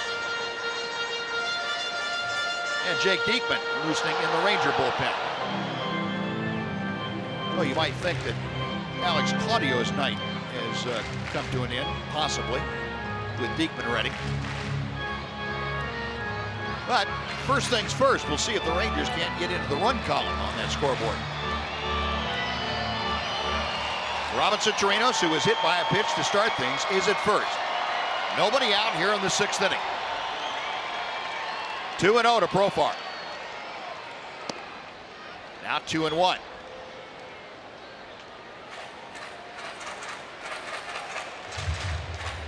And one of the reasons that Jeff Bannister feels comfortable with Jurickson Profar, especially as a left-handed hitter, leading off for him, is that Profar will take some pitches. He will have some long at-bats for you. Even though he hasn't had a hit in his last 13 times up, he still has put in some quality at-bats.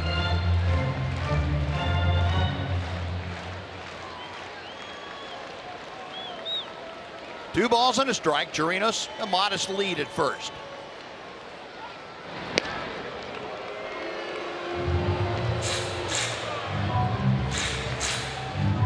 A couple of throws, that brings out the Boo Birds. I don't like to see that time wasted on making throws to first. Not when it's your guys.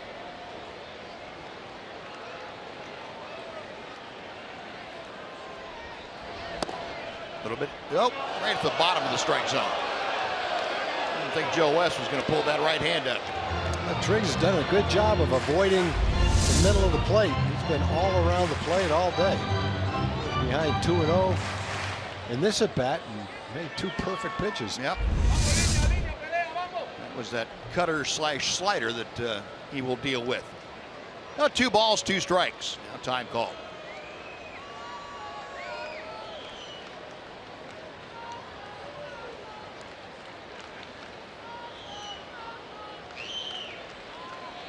Chirinos being held on by Yonder Alonso. Slowly hit out towards second. Muncy thought about second, but takes the sure out as he goes to first. Chirinos might have provided a pretty good screen for Muncy to try and throw the ball to second base.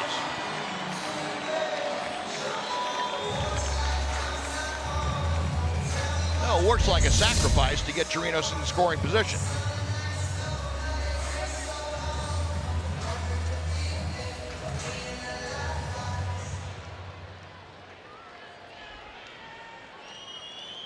That's a pretty good example of a guy with average stuff and well above average command of it, is pretty much setting the Rangers down in this game. Yep.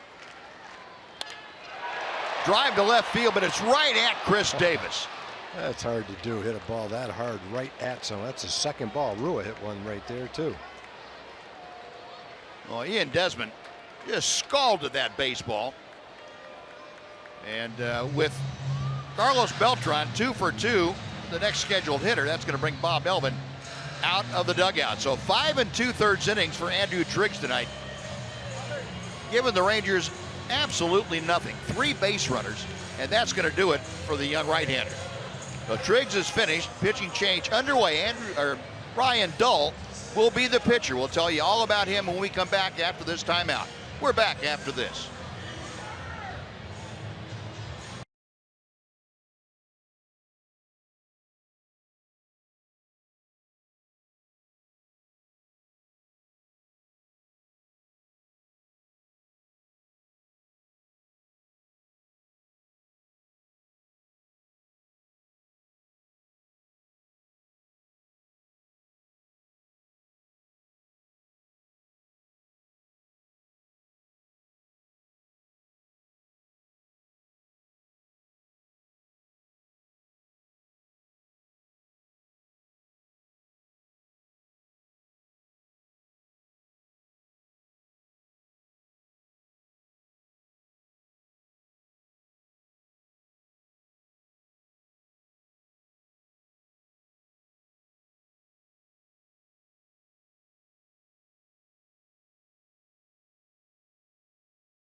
For King and Country will be performing a post-game concert on Sunday, August 28th. It's presented by Buckner International. Watch the Rangers take on the Cleveland Indians at 2:05, then enjoy the concert after the ball game. To buy tickets for the game or to get your field passes for the concert, visit TexasRangers.com/concerts. Well, Rangers have the tying run out there. Robinson Chirinos in scoring position. 2 outs. Carlos Beltran, who is 2 for 2, now facing Ryan Dull, who has come out of that bullpen to take over for Andrew Triggs. And Dull's first pitch is in for a strike. Dull with his 55th appearance, 5-3 with a 2.15 ERA, a 1.62 opponent's average against him. And he has really done great work, especially lately coming out of that bullpen. There's a base hit to right field. That's going to score Chirinos. Carlos Beltran with his 3rd hit of the night, and we have a brand new ball game tied at 1.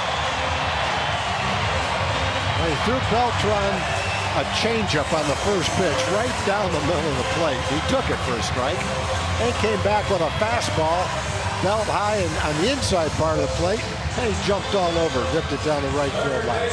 3 hits for Beltran tonight, and a big one to tie the game. Here's the first pitch. The changeup right down the middle of the plate. Just looked at it. Next pitch, fastball coming back toward the plate a little bit, upper inner half of the plate, and Carlos made a good swing on it and hit it right off the barrel of the bat. Well, that closes the book on Andrew Triggs very quickly. He's going to have nothing to say about the outcome of this. Carlos Beltran has had a big say about the outcome of it. His 3rd hit of the night. Triggs 5 2/3, 2 hits, 1 run, no walks, 2 strikeouts, and the book on him is closed. Here's Beltran, the 1-0 pitch. 2 balls and no strikes. And as good as Dull has been, 6 of the last 9 inherited runners that he's had have scored. So there's another example of it right there. He came in to face the wrong guy.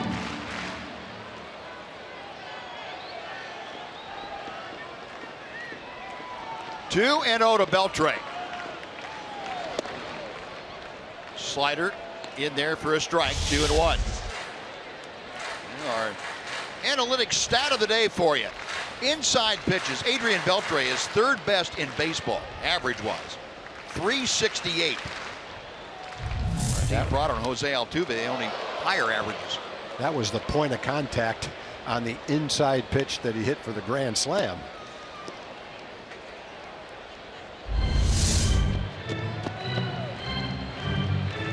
kind of in there. That might have been a little too up.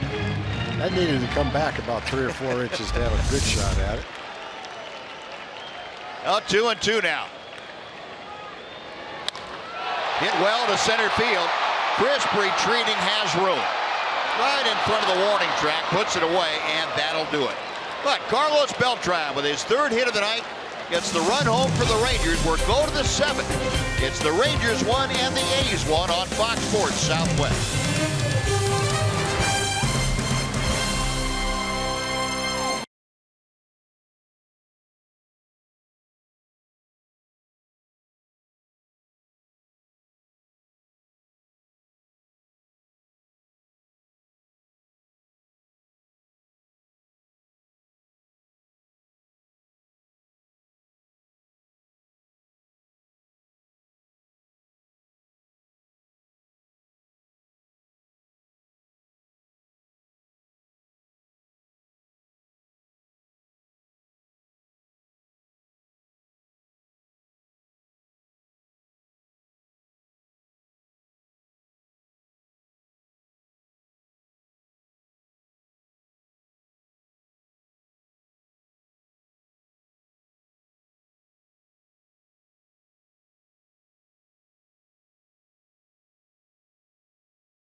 Tonight's Ford game summary.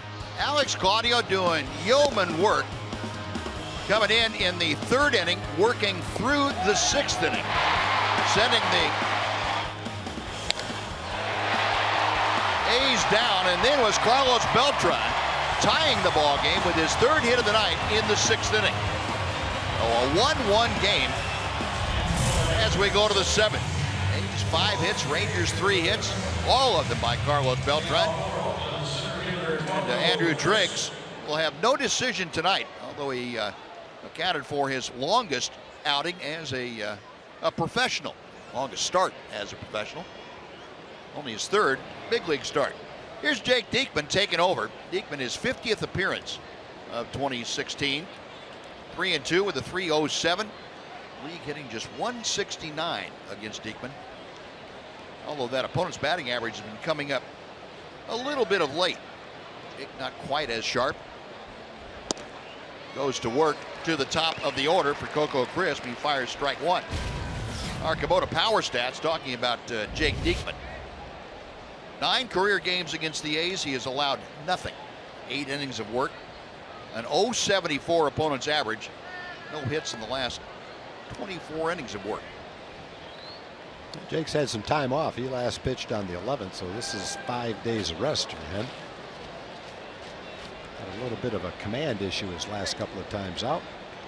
Had a chance to work on it over the last 4 or 5 days. Try to iron out his delivery and zero in on that strike zone. Crisp fouls it back and out of play. It's 1-2. We remember Jake spent 15 days on the disabled list. Had that cut on his index finger of his middle finger of his pitching hand.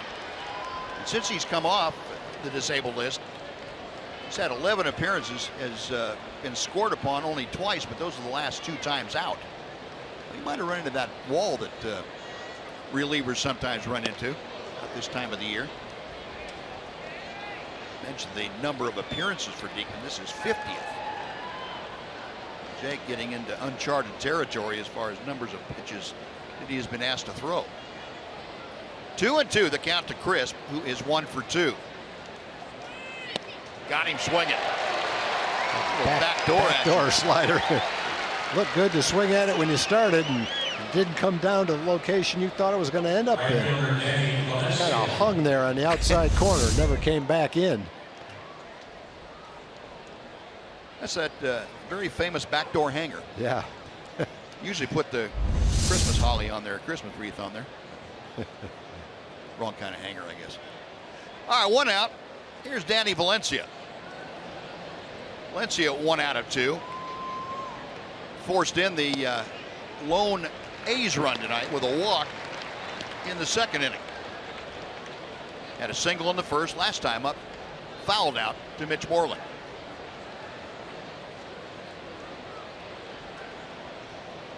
Diekman with the 0-1 pitch.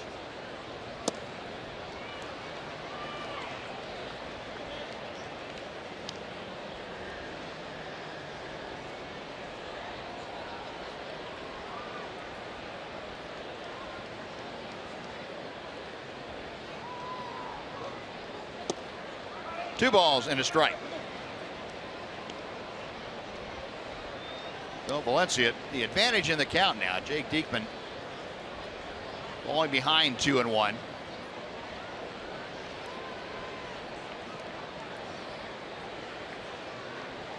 Target set, down and away. Pitch down and away.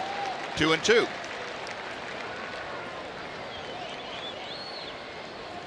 In the Ranger bullpen now, Tony Barnett up and throwing once again. He was up earlier.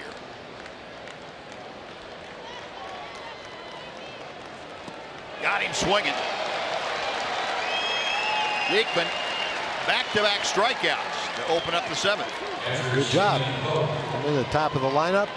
Crisp has hit the Rangers hard this year, so has Valencia. He gets him to go for that slider down and out of the strike zone. No, now it'll be a lefty versus lefty matchup as Diekman will face Stephen Vogt. Vogt 0 for 2 with a walk this evening. Pulls it to Moreland at first. Mitch boots it, recovers, throws, and gets Vogt. Oh boy, with Jake. Diekman covering. No, Jake Diekman gets a couple of punch outs and a ground out. 11 pitches. A's are gone. We'll take the 7th inning stretch. But the Rangers and the A's deadlocked in 1.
Let's take a look at tonight's greater coverage of baseball, brought to you by T-Mobile. How about Aaron Judge made his debut the other day for the Yankees. First player in Yankee history to have an extra base hit in his first 3 career games. Also the first player in AL history with an extra base hit and RBI in his first 3 games. Boy, with all the great Yankee players, you would have thought one of those other guys might have done that too. And Alex Bregman, who we saw with the Astros, his first career home run tonight against the Cardinals. He's hit safely in 9 of his last 11 games. I'll say this for the Astros. They stuck with that kid. He was like 3 for 35 and struggling, and they kept him in the lineup every day. He was playing great defense, so that was a little bit easier to do it. And now he's starting to get hot. Rougned Odor leading off, and he fouls back that 2-0 pitch. Odor, a fly ball to left, a ground ball to second. Yeah, you're right, Tom. They did. They really stuck with him. He was really struggling offensively, but to his credit too, he didn't seem to let that bother him. No. Defensively. No. Converted shortstop and moved seamlessly over to third base. Yeah, when you look at Altuve, Correa, and Bregman, well, Bregman's a shortstop to begin with. That's a great defensive infield. Not too bad as far as hitting goes either. Nope, not bad at all. Well, Odor's run the count full, so Rougned trying to get aboard to start off the Rangers 7th. He'll be followed by Mitch Moreland. Rangers a run on 3 hits. The A's a run on 5 hits. Neither club has committed a defensive miscue tonight. Payoff pitch. Chop foul. Will reset and try it again.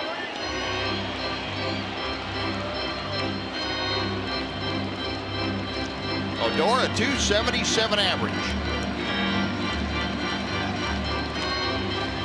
Trying to get on base to get this Ranger offense going here in the 7th inning. Dahl ready for the 7th pitch of this at bat. And he lost him. So Odor draws the leadoff walk. Mitch Moreland coming up. The first baseman, Mitch Moreland. Bob Melvin, a rather stoic look from that manager's seat. Dugout. Dahl had only walked 10 batters in 59 innings.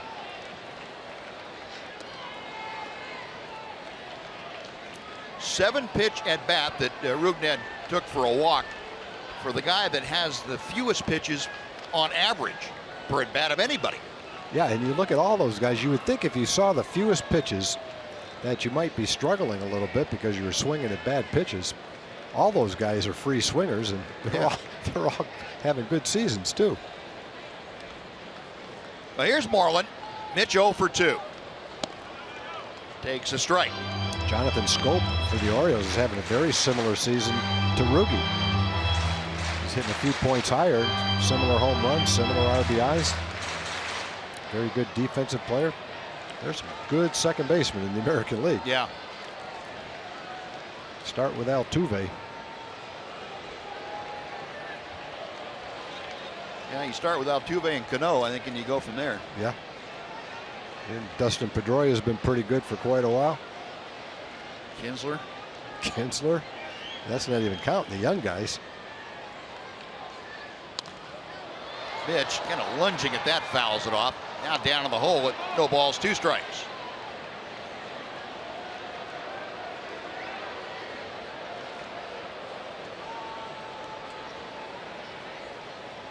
Moreland a .251 average now. Facing Ryan Dahl with Odor at first, a 1-1 ball game. We play in the bottom of the 7th inning.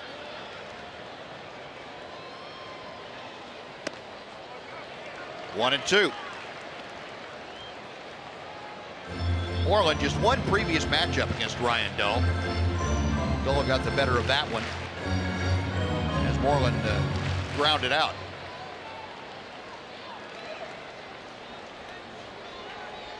A's in a defensive overshift. Infield well around to the right side. Ryan Healy, the third baseman, playing over in the shortstop spot. 2 balls, 2 strikes.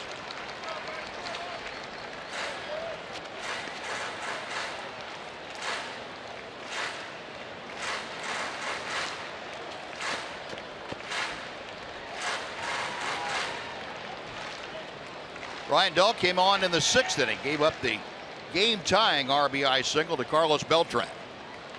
Got Beltran to fly out, walked Odor to lead off this inning. Pulled on the right side, it's off the glove, and everybody's going to be safe with Odor continuing around to third. One of the better fielding first basemen in the American League, Yonder Alonso. He just had that ball skitter off of his glove and get past Muncy. Yeah, I wonder, Buzz, if he was trying to catch it and throw it at the same time and just took his eye off the ball in his haste to try to get a force out at second base. Let's see. Yeah, it looked like he took his eye off it, trying to get in position to field it and also throw to second base, and never was able to catch the ball. Yeah, I think you're right, Tom. He's starting to get his feet in position to make a throw. Forgot to catch it. Yeah. So, Rangers have the go-ahead run 90 feet away now with nobody out. Elvis Andrus coming to the plate. There's the first defensive mistake by either club tonight. Goes down as an error on Alonso. Elvis 0 for 2. Slider in the dirt for ball one.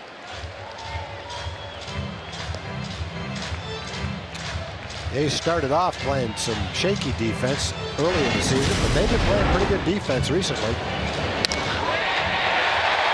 big hit Elvis had last night to get the Rangers on the board and get things started. They got the right guy at the plate right now with the infield in. And Elvis fouling that pitch off evens the count and a ball and a strike.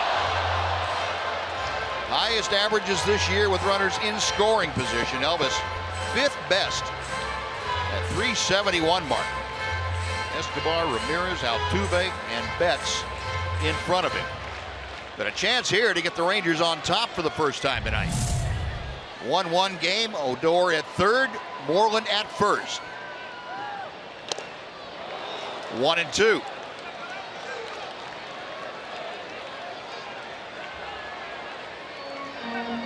Elvis 56% of the time this year has gotten that runner home from third with less than 2 out. Odor carrying the go-ahead run just 90 feet away. Moreland over at first. In the dirt, Vogt having to block that one, and it evens the count now at 2-2.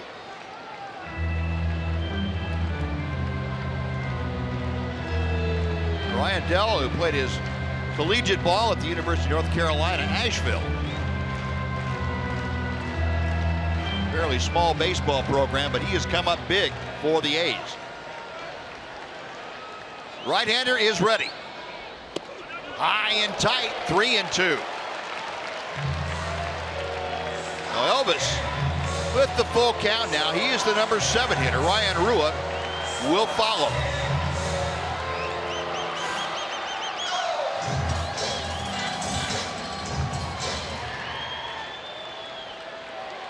Infield pulled all the way in for the A's. The payoff pitch. Fly ball right field. That should be deep enough. Valencia backing up. Tagging at third, Odor. Valencia with the catch. The throw comes into second base or somewhere in there. Odor scores. Rangers go on top as Elvis Andrus with the sacrifice fly makes it a 2-1 Ranger lead.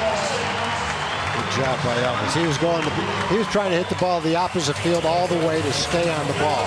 Dull has a good slider. He didn't want to pull off it. Hit a tapper to the infield, so he stayed with it, tried to drive it to right center field, and accomplished it. Got the ball up in the air, and that won't count as a base hit with men in scoring position, but it's getting the run in when you need one. It looked like Valencia got kind of caught in between. Throw it to second or home, and it ended up somewhere in between. He was looking at the quarterback who found the empty spot in the defense and threw it there. And we've had a scoring change. Mitch Moreland has been given a base hit. The error has been taken away from Alonso. Wow. I guess they figured Mitch had too much spin on that ball. Alonso couldn't handle it. Now we're going to get a pinch hitter. Ryan Rua removed in favor of Nomar Mazara. And he takes a strike, 0-1. Well, Mazara coming up as a pinch hitter, a .284 average, 13 home runs, 44 driven in. He's got Moreland at first, 1 out. A run across for the Rangers to take the lead.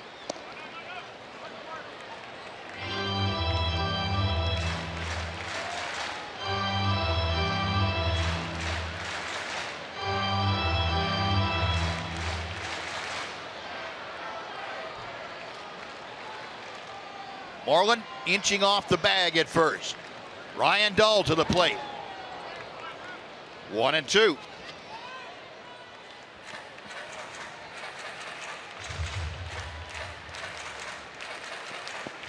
Jeff Bannister talking about Nomar Mazara today. Tried to get him a day off completely yesterday, and because of the injury to Shin-Soo Choo, Jeff had to go to Mazara to come in as a pinch runner and stay in the game as a DH. He said he was going to try again tonight to try to get him a day off, but he needed him here to pinch hit. Out of play to the left. Still a ball and 2 strikes. And with Rua coming out of the ball game, you would figure Mazara would take over defensively in the outfield.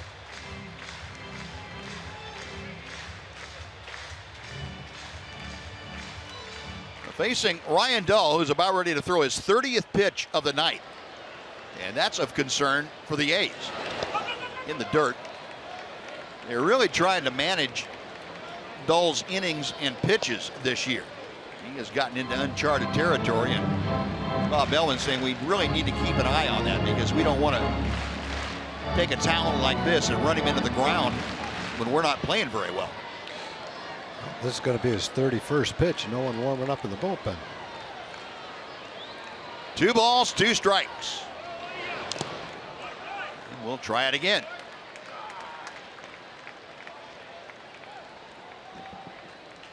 So Mazara having a pretty tough at bat as a pinch hit appearance.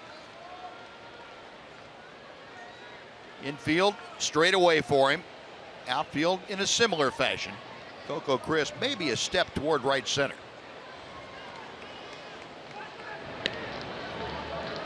Toss to first. Mazara has hit safely in 11 of his last 13 ball games. Got that average trending upward. 325 average in those 13 games. Another 2-2 coming from Dull.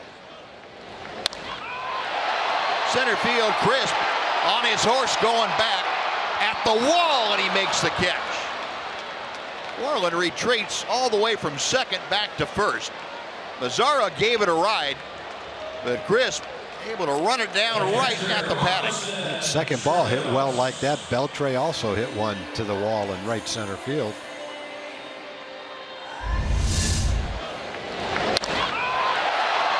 Ball sounded good coming off the bat. It jumped pretty well. Hit it 400 feet. Not quite far enough, though. Oh, 2 away now. Robinson Chirinos, who scored the first Ranger run last inning. Chirinos led off against Andrew Triggs in that 6th inning, was hit by a pitch. And 2 outs later, he came home to score on Carlos Beltran's RBI single. Rangers have added 1 more here in the 7th to take the lead. And Chirinos takes a little bit low. 1 ball and 1 strike.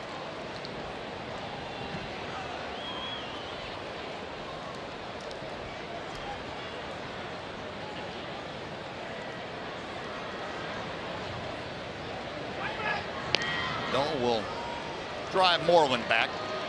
Word must have gotten out. Mitch Moreland had a stolen base the other night. It was his first one in 3 years. Jeremy Jeffress ready in that Ranger bullpen. 1-2. Mark Zepchinski, the southpaw down there in the Oakland pen.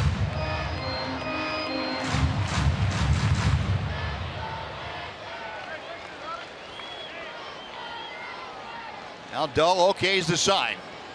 Moreland on the move. The pitch is popped up.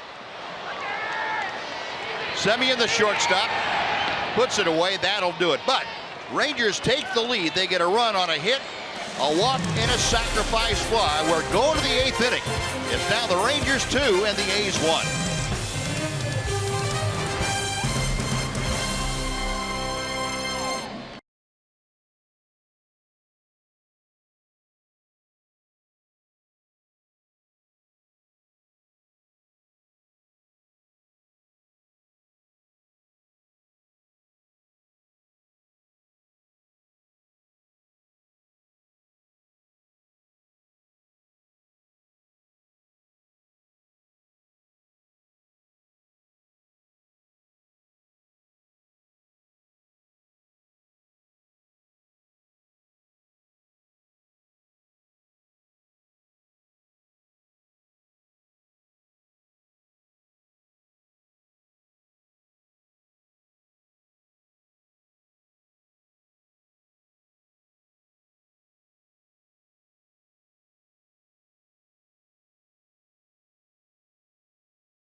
Time for the Progressive Fan of the Game. We got to give it to Haley. She's from Kilgore, Texas. Decided, hey, I want something very fun for my first-time friends coming in here from England to take in the game, and she brought them all here from East Texas. Congratulations. Here's the bag. Let's kind of get a dose to see what they thought about their very first Ranger game. You guys from England, what do you think? I'm having a great time. The atmosphere is great. Everyone's been really friendly. I'm really enjoying it. How about the food here? Absolutely huge portions. We had to share them. They were too big, more than what we were used to. Really, really nice. Well, good to have you guys out here. What you guys? Anything else you like to say? Cheerio. Oh, we're really on the tally? You're on the tally, yes. And Haley. Good day, mate. Good day, mate. Here we go. Had to work in that one. All right. Well, enjoy the rest of the game. Good to have you. Way to go. Good day, mate. All right. Nice going, Noxie. Jeremy Jeffress has come out of the Ranger bullpen now to take over, protecting a one-run Ranger lead. He'll deal to the heart of the Oakland order: Chris Davis, Billy Butler, and Yonder Alonso. Well, you throw the pitch exactly where you wanted it. And it's a borderline pitch. Looked like it could have been a strike. A little bit of a letdown when you don't get the call when you make the exact pitch you're trying to make.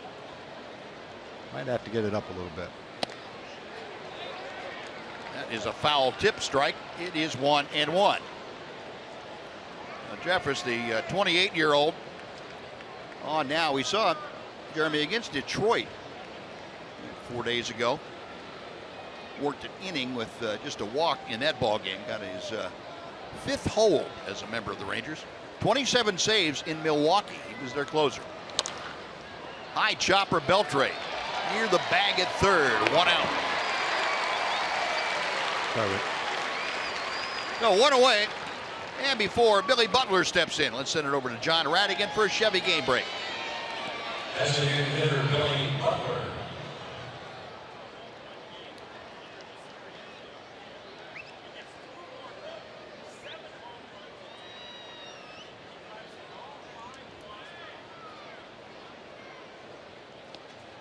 All right, John, thank you. We're talking about Altuve as an MVP candidate. Mookie Betts is an MVP candidate Yes, too. he is. Second in the league in hitting. I think he's got 28 or 29 home runs and somewhere around 90 RBIs. How about in the month of August? He's 390. On his way to player of the month. Yep. What a player. And he's an excellent outfielder too, with a good arm. Now 1 out here. Billy Butler has grounded out 3 times tonight, once into a double play. Jeffress misses outside after starting him off with a slider first pitch. Butler a .287 average. Had been the DH only against left-handed pitching, but he's been swinging the bat so well that Bob Melvin is going with him against all comers.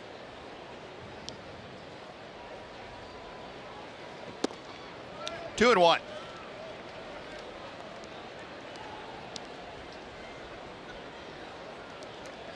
Butler last year signed a 3-year deal with Oakland as a free agent. Spent the first part of his career in Kansas City.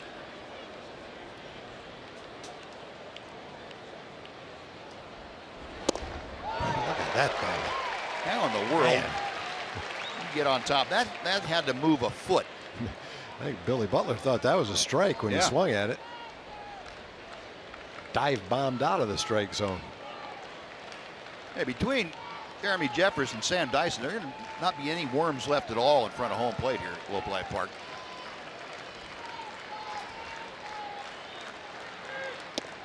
Tried the slider, a little too far away. 3 balls, 2 strikes. Butler, the 5th place hitter in the order tonight. Yonder Alonso is next.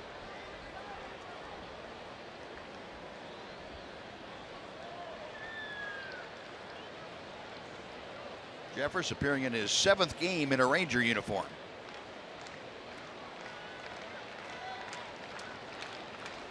Payoff delivery. Check swing. Did he go? No, he did not. The appeal down at first.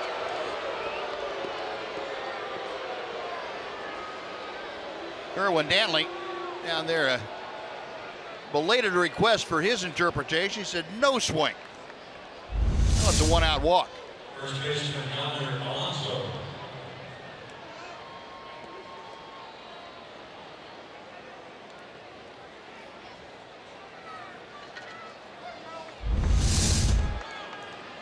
Well, Butler removed now for a pinch runner. Brett Eibner will come in and take over at first base. He's carrying the tying run with one out here in the 8th.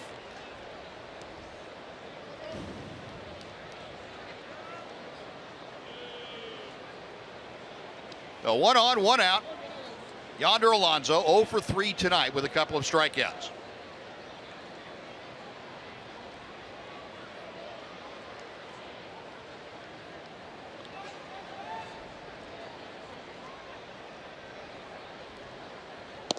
And Jeffress fires a fastball to the outside corner.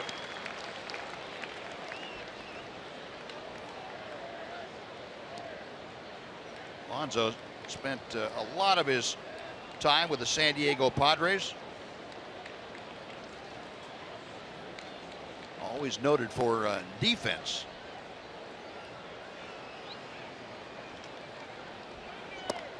Blowing outside. Alonso had a couple of at-bats against Jeffress.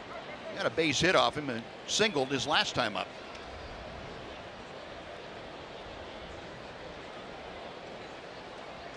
One and one the count. Rangers infield at double play depth. Eibner, the pinch runner at first base.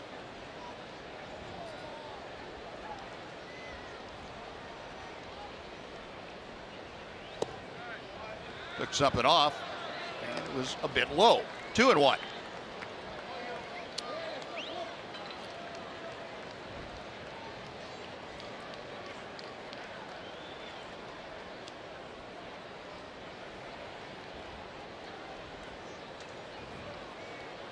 Jeffress, a Virginia native,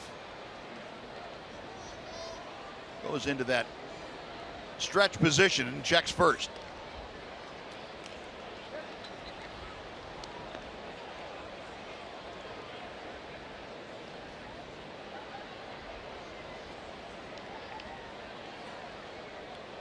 Yonder Alonso stepping back in. He's a .256 hitter at the moment.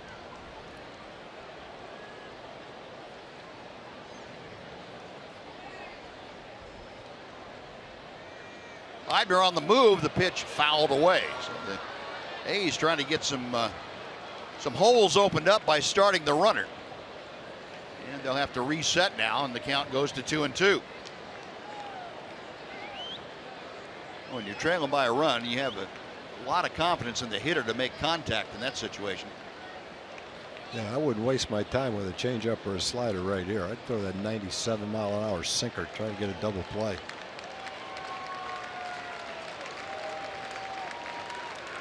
We'll see what Jeffress and Chirinos come up with. Off speed and high, it's 3 and 2.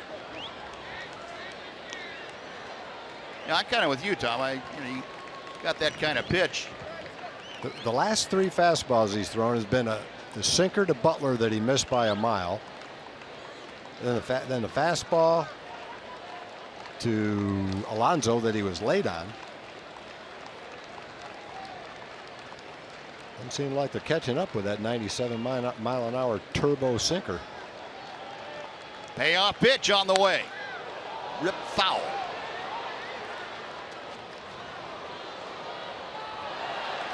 Well, Alonso pretty much ruling out anything else, was able to cheat on that a little bit. Couldn't keep it in play though. Still 3 and 2. Yeah, you know, I mean, you get the count to 3 and 2, and you're exactly right. Now you know it's going to be a fastball. It's a little bit different situation than when it's 0 and 1.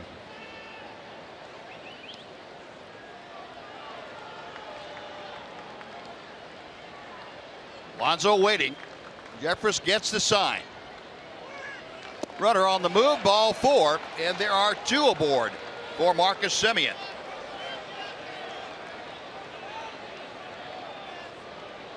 So back-to-back walks. Chirinos out to talk to Jeffress, and now Doug Brocail is going to join him. Shortstop Marcus Semien.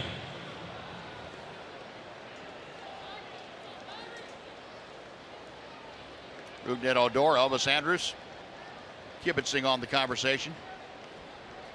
And while we have a minute, we'd like to remind you that MLB.TV Premium, the #1 live streaming sports service, delivers everything you've come to expect and a lot more. You can watch every out-of-market game live in HD on over 400 supported devices. It includes a free subscription to At Bat Premium, the #1 app for live baseball. Blackout and other restrictions apply. Just visit MLB.tv for details. Well, conference concluded. Marcus Semien, 0 for 2 tonight. He is lined to left field, grounded out back to the pitcher, and walked. One of the top run producers on the A's team, and he's in a spot now where the tying run is out at second base.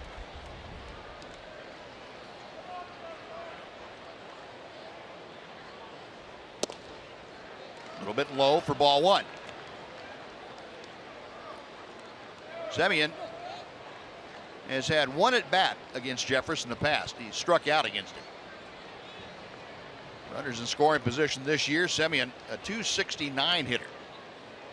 A's tonight 0 for 8 in these situations. Ball two.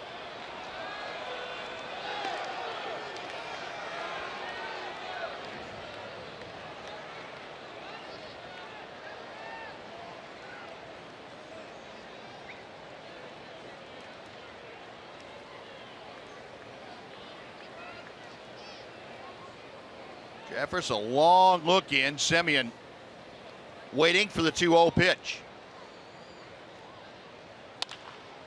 Beltre behind the bag to third, across the diamond, double play. Second time that Adrian Beltre has turned two from behind the bag, and the A's are gone in the eighth. No runs, no hits, one left. After 7.5, Adrian Beltre and the Rangers leading Oakland 2-1.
Lead over the Oakland Athletics as we head to the bottom of the eighth here at Globe Life Park in Arlington. This is the second of 3 between these two teams. The finale will come tomorrow here at Globe Life Park in Arlington. Same time, same place.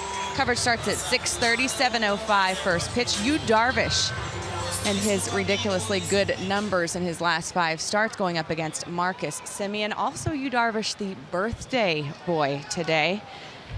I would like to say to him, Tanjobe Omerito to Yu Darvish. That is happy birthday in Japanese. And a big thank you to the fine folks at AT High-Speed Internet for getting us ready for the finale between the A's and the Rangers tomorrow, guys. Nice going, Am. I didn't realize you were ambidextrous. Yes, I am. I'm ambidextrous and bilingual. Very trilingual. Not really. The Japanese reporters gave it to me and I wrote it down. That was good. That was very well done. You just don't have to say it. I don't know if I really executed it properly. However, I made a valiant attempt at it. Well, you're not going to have too many people try to correct you on it. This is an excellent point. This is an excellent point. You's not watching right now anyway.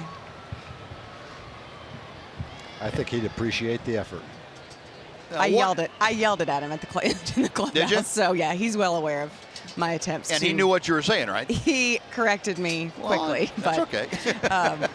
He did get a nice chuckle out of it, which is all I'm trying to really do in life, is just make people laugh. Did he tell you what you actually said to him? No, I don't. I think he wanted to spare me that detail. One out here in the 8th inning. And Ian Desmond 0 for 3 tonight. Steps in against Ryan Madsen, the closer for the A's, here to pitch the 8th inning, taking over for Ryan Dull. 2-0 pitch. Up the middle, and that is over the bag into center field. A base hit for Desmond.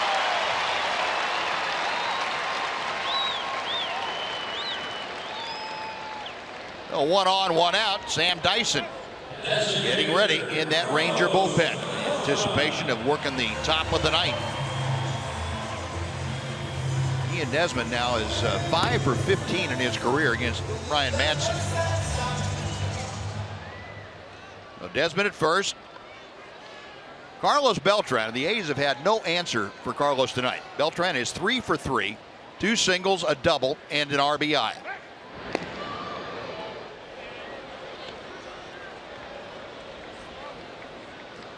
Beltran, the most hits of anybody, or most at bats, I should say, of anybody on the Rangers against Madsen. Beltran has hit 9. He's gone 9 for 22. That's a .409 average against Madsen. Yeah, we'll take you back to the AT&T high-speed internet replay.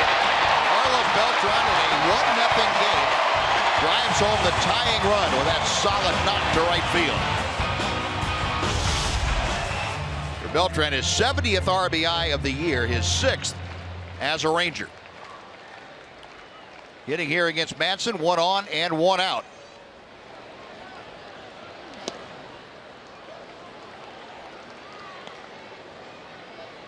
Two balls and no strikes.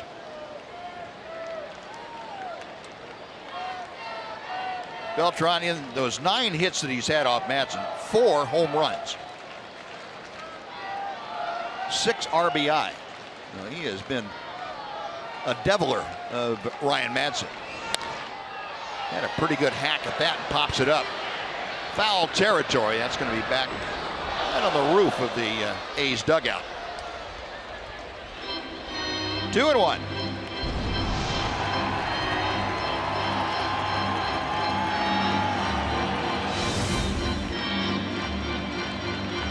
Rangers tonight 2 runs on 5 hits. The A's 1 run on 5 hits.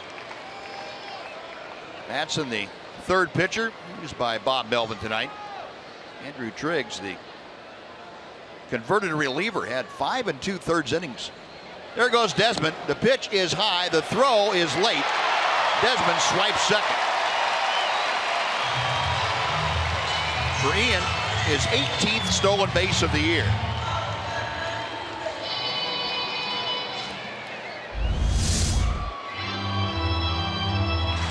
Pretty big leg kick for Madsen. And an easy stolen base for Ian. Rangers have a man in scoring position right here. Love to add an insurance now.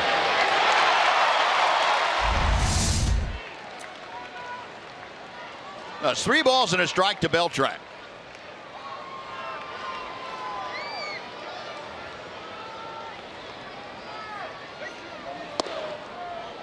Three and 2. Beltran batting 3rd of the Ranger order. He'll be followed by the 3rd baseman, Adrian Beltre. Ian Desmond, after a single and a stolen base, out there at second. Madsen with a payoff pitch. Got him swinging. Down out of the strike zone. And Beltran retired for the first time tonight.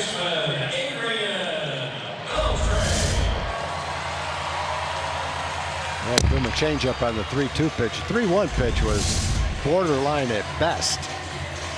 And the 3-2 pitch was a changeup that would have fooled anybody. Manson has a good. Sorry, I was just going to say Manson has a really good changeup. Yeah. That's his strikeout pitch. 2 gone now. Here is Adrian. Adrian is 2 for 5 in his career against Manson. He takes that breaking ball for strike 1. Beltre 0 for 3 tonight.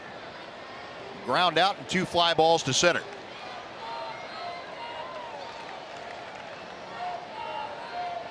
Adrian, as you know, very good with runners in scoring position this year. 0-2. There was that changeup again. Beltre this year a .358 average in these situations. That was good for 7th coming in the American League.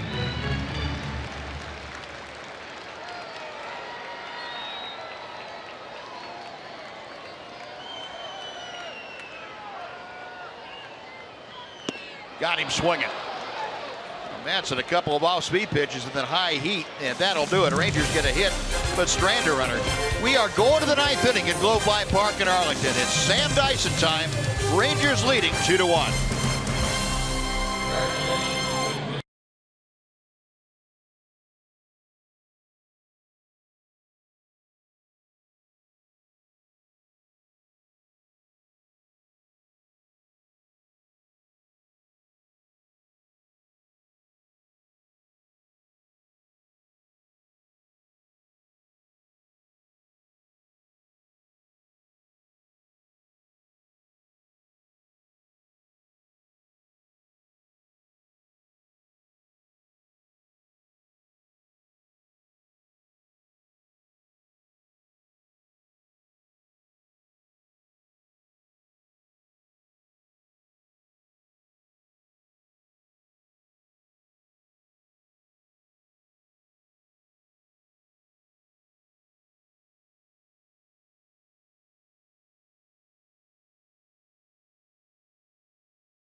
One-run victory. 2-1 right now as we head to the 9th inning. We welcome you back to the Captain Morgan Club where we are getting ready for Rangers Live. Me, Pudge Rodriguez, and Darren Oliver with us tonight, and we will bring you a complete post-game wrap-up. Take a look at those guys. Now, you think they're not ready?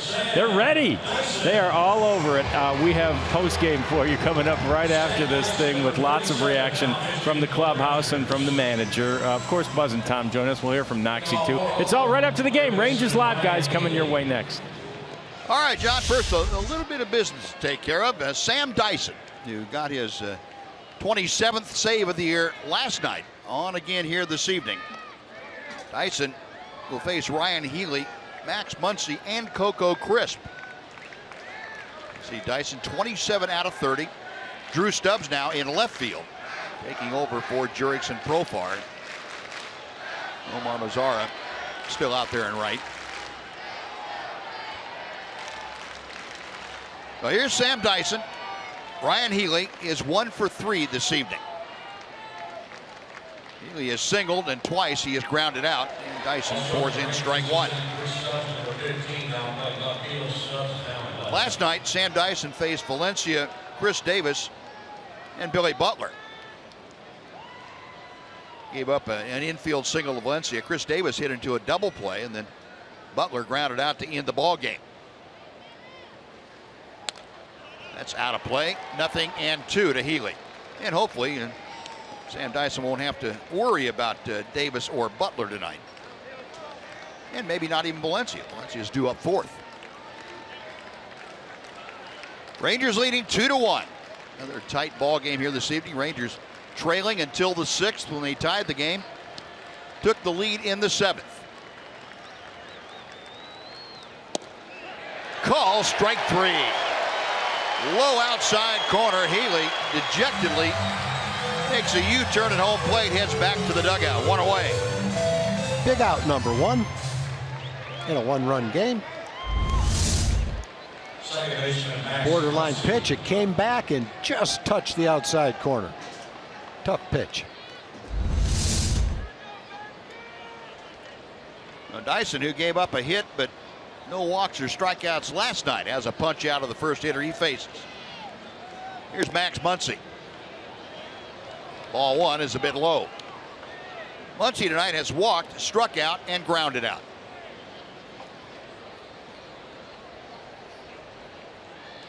Dyson's 1-0. Slowly hit. Odor charging. Flips it out of his glove, and Mitch can't handle it. And that's going to be ruled a base hit. And you know, if Odor has enough time to take it out and flip with his bare hand, he'd probably get it. But Rugdet didn't think he had that time, and the throw was a little bit wide. Kind of caught Mitch off guard. Yeah. When you're Mitch at first base, you don't have the slightest idea exactly where this ball is going to go coming out of his glove, and he flips it quickly, and Mitch is hoping for the ball somewhere in the middle of his body, but it's down and away and just couldn't quite get his glove on it. He's so close, and it's a quick throw. It looks like an easy play in slow motion, but it's if you're trying to catch that ball and someone's that close to you and he flips it quickly like that, it's not that easy to make the catch. And if Mitch can't make the catch, that tells you it's not easy, because he's got good hands. Well, Tyler Ladendorf now has come off the bench. He's going to pinch run for Max Muncy. Ladendorf with very good speed carrying the tying run. And the top of the order now facing Sam Dyson. Coco Crisp is 1 for 3 and a walk tonight. He takes strike 1. Good spot for it in this situation. Crisp will turn on the fastball, and he's hit 10 home runs this year, and the Rangers have seen at least one of them. .240 average. Ranger infield playing in a couple of steps at double play depth. The 0-1 pitch. 1 ball and 1 strike. Crisp singled in the first, walked in the second, grounded out in the fourth, struck out in the 7th. Saw the Ranger defense. Adrian Beltre wide of the bag at third, playing even with the bag. Ladendorf inching off first base.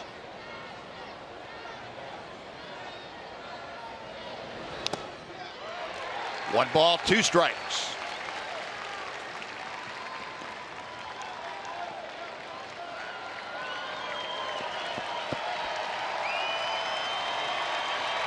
Sam Dyson in his 58th ball game of the year. He's got the fans now standing and applauding. They are behind Dyson and the Rangers in the 9th inning.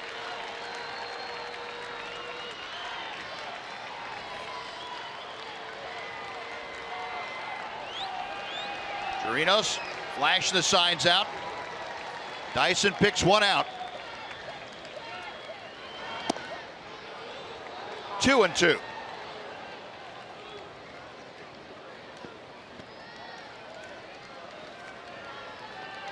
Crisp, not an easy guy to get swinging wildly at pitches out of the strike zone, especially from the left side.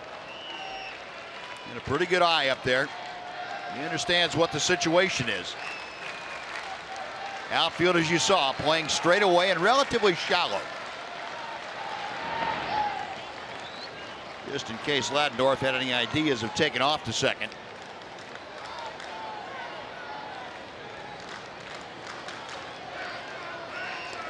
Two balls and 2 strikes to Crisp.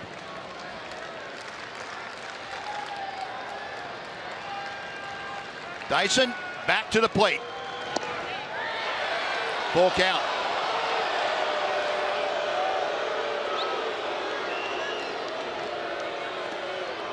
The Rangers, who have put 2 aboard in the 8th inning and got the double play, in danger of doing the same here in the 9th. Crisp, the leadoff hitter, at 3-2. Danny Valencia is next. So you have Ladendorf is off and moving with his 3-2 pitch. And Chirinos now going to have a chat with Sam Dyson. See what the right-hander wants to throw. You remember last inning, a couple of walks to Butler and Alonso. A lot of off-speed pitches from Jeremy Jeffress. I would imagine they're trying to steer away from that with Sam Dyson. 3-2 with 1 out. Ladendorf away from the bag. Dyson ready. Runner on the move. 3-2 pitch. Called strike 3. The throw is late. But Crisp is caught looking at a 3rd strike. Ladendorf steals 2nd, gets himself into scoring position for Danny Valencia. Well, Sam makes a good pitch. It comes back and catches the inside part of the plate. Crisp was almost leaning over in the way of Chirinos on that play, but he backed out of the way just in time, it looked like. Oh, good pitch by Dyson. That ball really had some movement, came back and caught the corner. No doubt about whether it was a strike or not. Well, the tying run out at 2nd. Danny Valencia, who had an infield single off of Sam Dyson last night, is at the plate.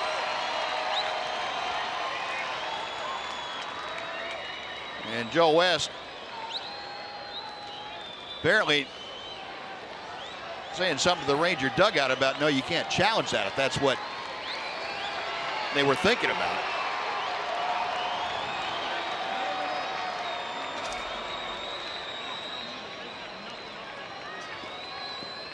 Now Joe West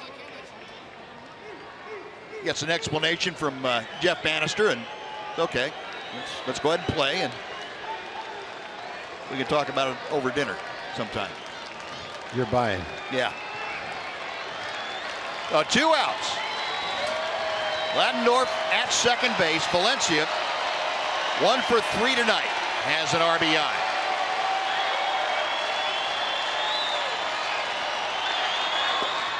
Ball 1.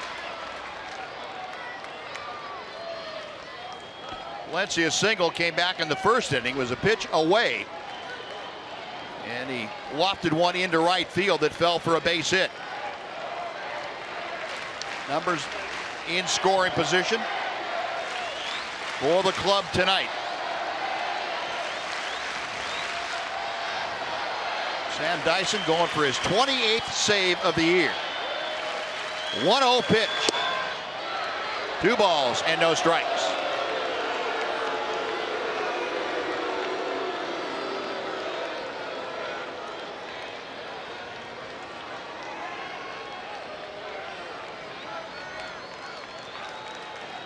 Valencia, 294 hitter. Dyson okays the sign.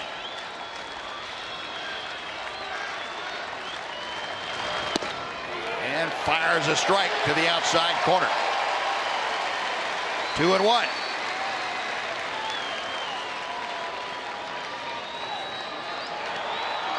Valencia 1 out of 3 against Sam Dyson. Has the advantage in the count. Crowd of 21,877. And they are on their feet at Globe Life Park. Ground ball to the right side, a base hit. Ladendorf will score. Valencia with the RBI single, and we are dead even now at 2 apiece. As Dyson has his 4th blown save of the year, Valencia driving home the run with a 2-out single. Catcher Stephen Pope.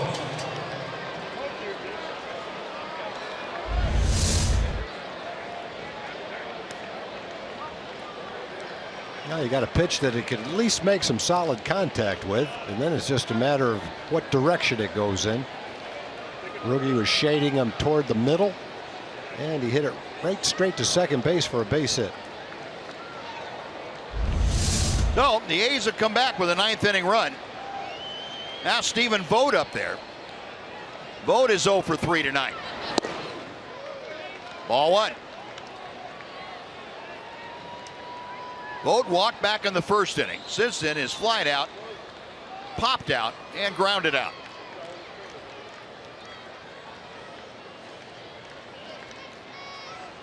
Crowd now sitting back down, and kind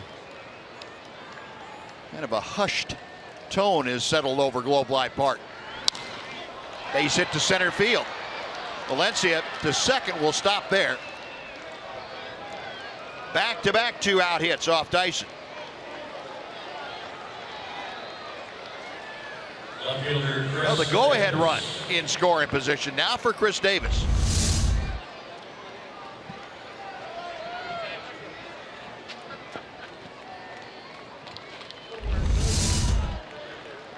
Sam Dyson talking with Elvis Andrus out there right behind the mound. Chris Davis, the hitter, and Davis tonight has doubled twice. And Doug Brocail going to go out and see what's going on. Make sure that everybody has their signal straight on what they want to do with Chris Davis. Davis 0 for 1 in previous matchups as Keone Kellett beginning to loosen in that Ranger bullpen. Make Chris Davis 0 for 2 against Sam Dyson. Last night he grounded in to a double play in the 9th inning.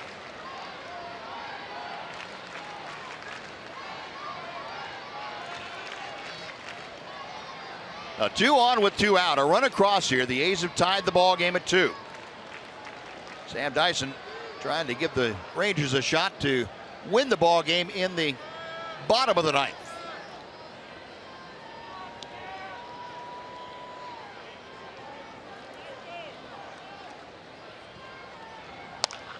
Out of play, 0-1.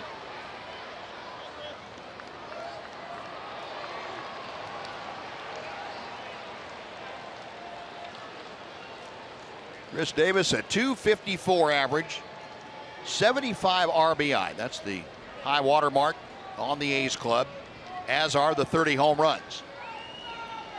Both those numbers are career bests for Chris Davis. The 0-1 pitch from Dyson.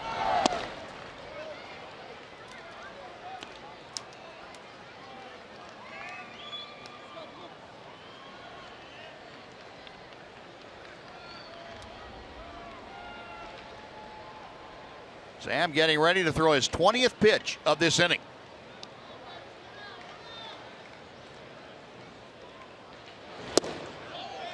Two and one.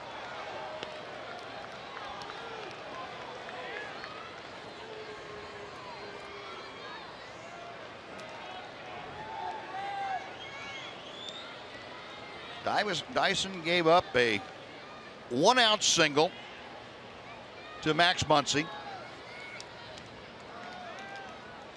Pitch runner down to Ladendorf, stole second with 2 outs. Danny Valencia had the RBI single to tie the ball game. Stephen Vogt followed with a base hit to center field. Valencia out there at second, Vogt at first. 2 balls and 2 strikes with 2 out.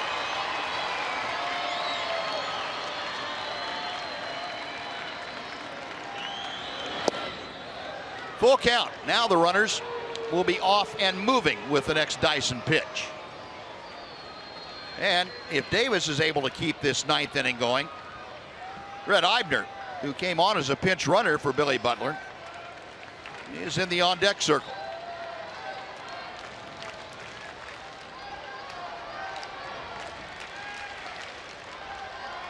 Dyson set.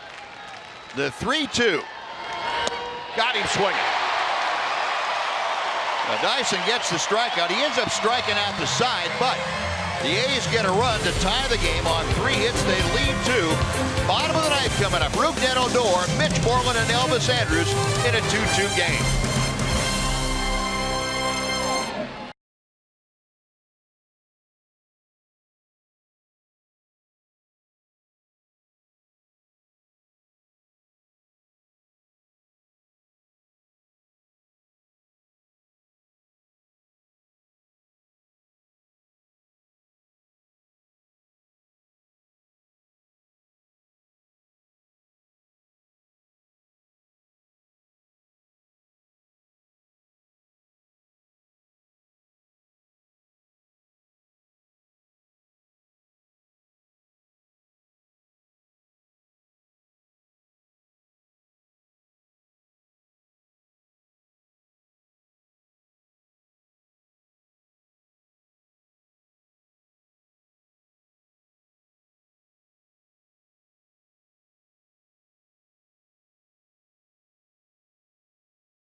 Tonight's Rangers baseball on Fox Sports Southwest is brought to you by Southwest Airlines. Transparency, low fares, nothing to hide. By AT high-speed internet. Get a deal worth talking about. Get high-speed internet from AT&T. And by your Texas Ford dealers. Visit your local Texas Ford dealer today during the Ford Freedom Sales Event and see why Ford is the best in Texas. The Rangers trying to come back to win this ball game now. It's tied up at 2. Ryan Madson staying in the ball game, and he will face Rougned Odor, Mitch Moreland, and Elvis Andrus in the bottom of the 9th. First pitch catches the outside corner to Odor. Rougned drew a walk starting off the 7th inning and came around to score what at that time was the go-ahead run. 0-2. Madson. They had to swing at the second one. The first one was 4 inches outside. Got called to strike.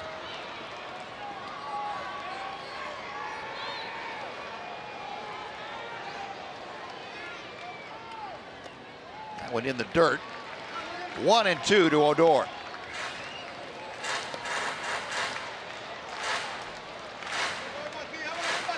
Then a fly out to left, a ground ball to second, and then the walk in the 7th inning. So 0 for 2.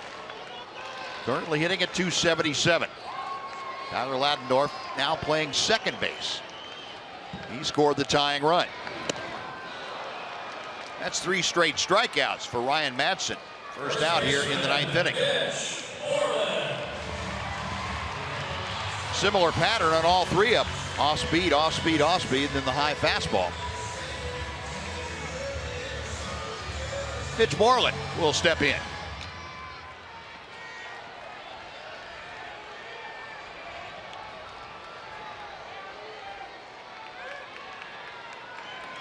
Moreland against Madson, 1 for 3, and he takes ball 1. Remember, Mitch loves to hit against Oakland. He has 16 home runs and 41 career RBI against the A's. Those are the top marks that he has against any opponent. And ahead in the count here, 2 balls, no strikes.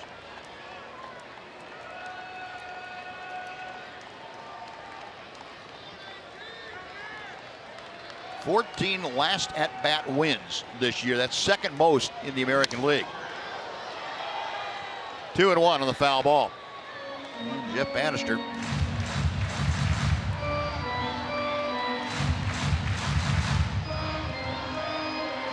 Trying to find a way to will his ball club to a comeback win here tonight. Two and two.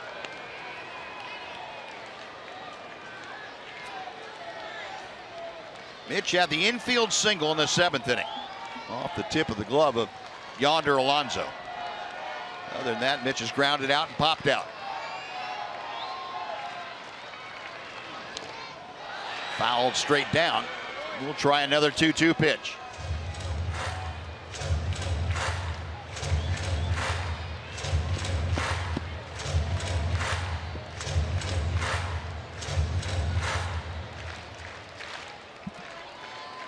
Ryan Madson in his 2nd inning of work. Moreland waiting. Full count. So Mitch trying to get aboard here in the 9th inning. With 1 out, Elvis Andrus will follow.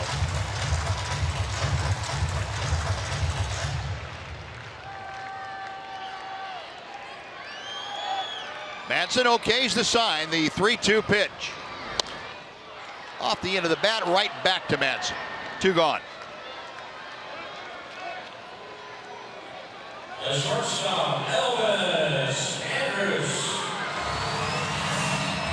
Madson utilizing that good combination. High 94-mile-an-hour fastballs and change-ups down.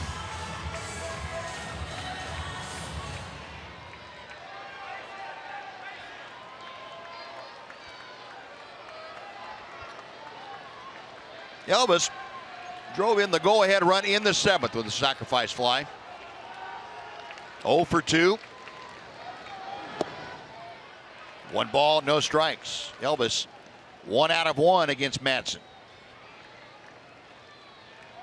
Sacrifice fly was the 6th of the year for Elvis.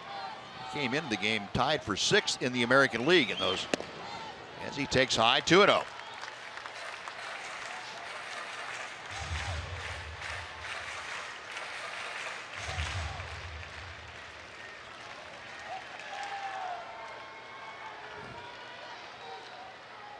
Madsen back to the plate.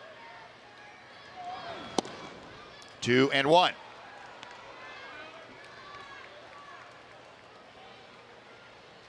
Elvis average now a click below the 290 mark, 289. Madsen preparing for his 30th pitch of the evening. And he misses away. 3 balls and a strike. So with 2 outs, Elvis trying to get aboard. Nomar Mazara is in the on-deck circle.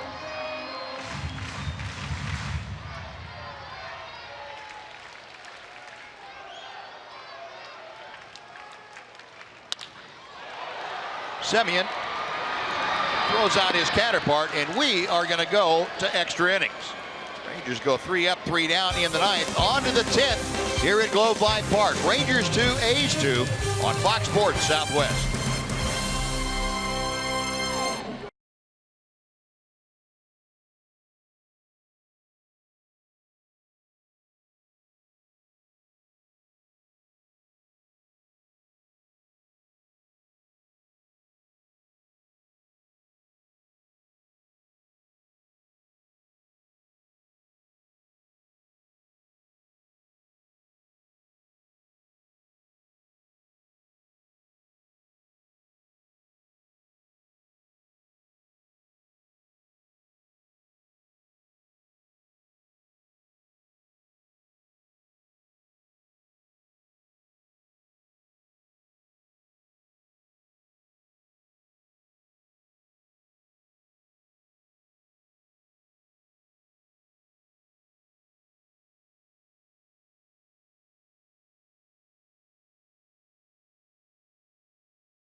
Presented by Jack Link's Beef Jerky all season long.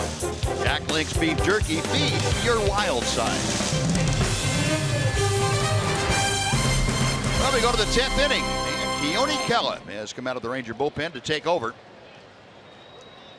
Kela appearing in his 21st ball game. 3-1 with a .549 earned run averages. Keone. Last time we saw him was against the Tigers. He worked 2 shutout innings here on Friday night. Brett Eibner starting things off for the A's, and he takes high for ball 1. Eibner, his first at bat of the night, came on as a pinch runner in the 8th inning for Billy Butler. So he's assumed the DH chores tonight. .213 average for Eibner. 1 ball and 1 strike.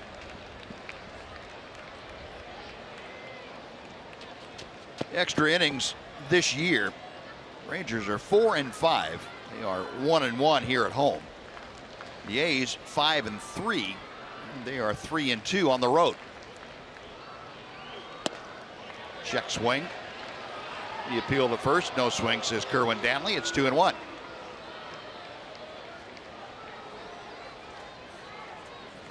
Eibner came over from Kansas City.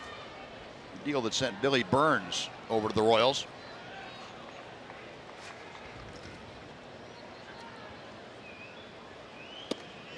And Keller drops in the breaking ball. 2-2.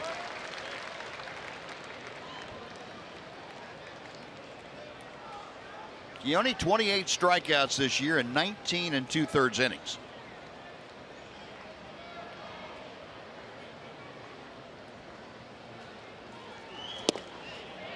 And that breaking ball just missed, apparently. A pretty good pitch from our vantage point. We're a little bit biased, though. The count is full. Eibner batting in the 5th position, to be followed by Yonder Alonso.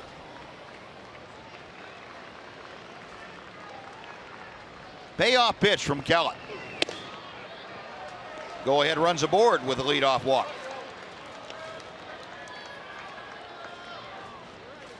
First baseman Yonder Alonso.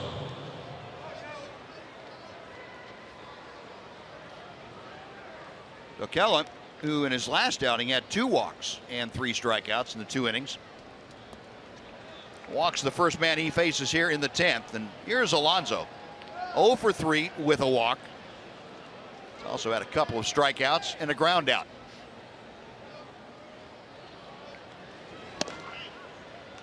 Nothing in 1.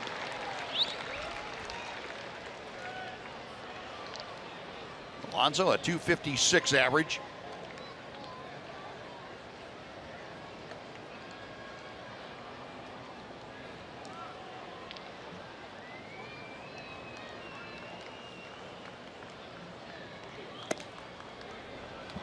One ball and 1 strike. John Axford loosening in that Oakland bullpen. They got 2 innings out of their closer. Brought him in to get some work behind by a run. Tied it up. Madsen went back out. Ended up throwing around 30 pitches. Axford has been a closer in the past. More of a setup guy right now for the A's.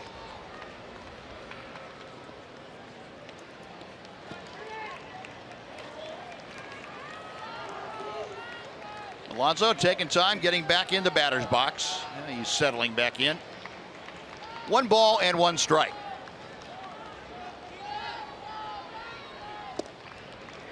Two and 1.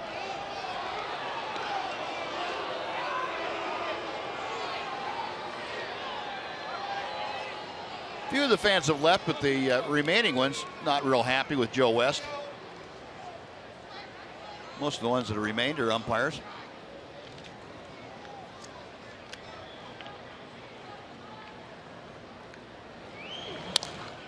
Fouled back and out of play. That evens the count at 2-2.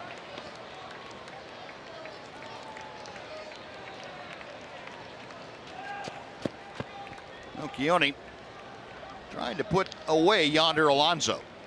Even a double play ground ball be better. Ranger infield, a step to the right and a couple of steps in at double play depth.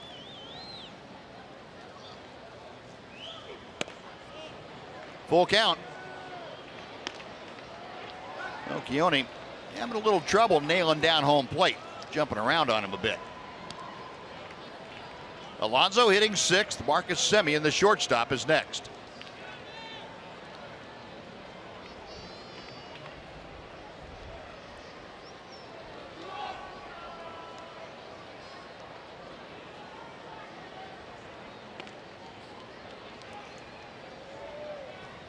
Leadoff walk to Brett Eibner, has him at first base.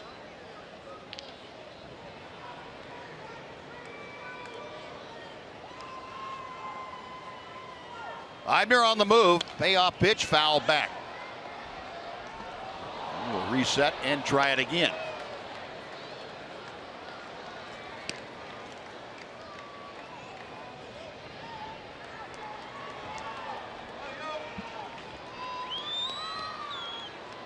Already Keone Keller, 12 pitches under his belt in this inning. Still looking for the first out. This next pitch, the 7th of the at bat to Alonso. Eibner again moving. Pitch is ripped to right field. That's going to be trouble. Eibner never hesitates. He is around third, and he will come in to score. Into second, Alonso, and the A's have taken a 3-2 lead.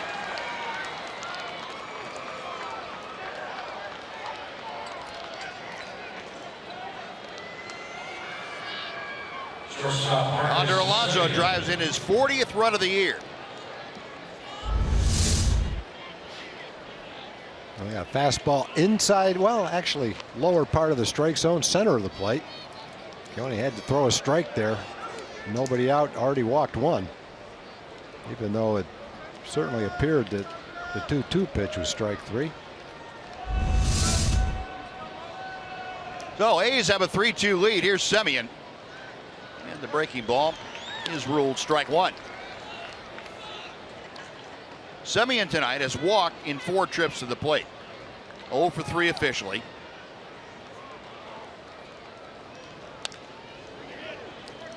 Nothing in 2. A's now 3 runs on 9 hits tonight. Rangers 2 runs on 5 hits.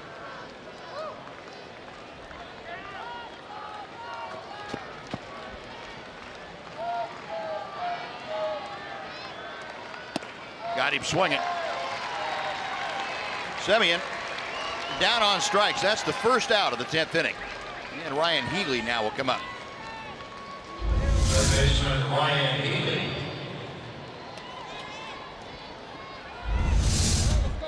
Killa getting that curveball to the top of the strike zone, and Semien not able to make contact. Healy 1 for 4 as he steps in. He has singled and scored. And he rips one to left. That's a base hit. Alonso around third will come in to score. The throw is cut off. Healy with the RBI single. It is a 4-2 Oakland lead.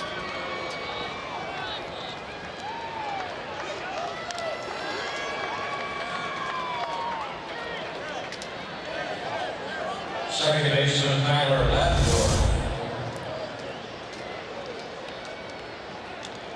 They got a breaking ball and hit it pretty solidly. A couple of hits for Healy. Had a base hit and scored in the second.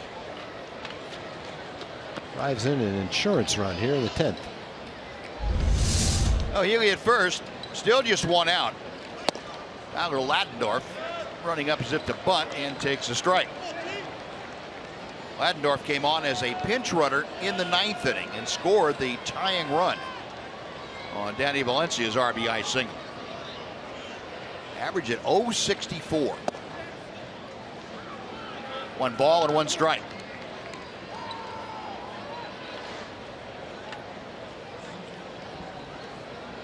Lattimore 0 for 2 last night. Ground out and a strikeout. A bunt, and it's a good one. You can pick that up and put in your pocket. Lattimer's speed, able to leg that out, no problem.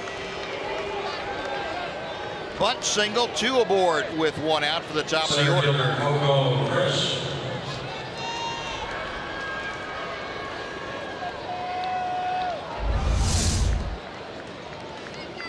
That's about as perfect a bunt as you can lay down. Too far for the catcher to get it. Too slow for the third baseman and too far away from the pitcher. Yep. And he can run.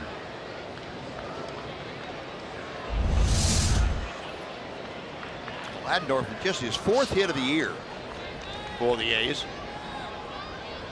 Runners at first and second. Doug Brocail out there to slow things down for Kella and Chirinos. Coco Crisp will step to the plate. 1 for 4 tonight.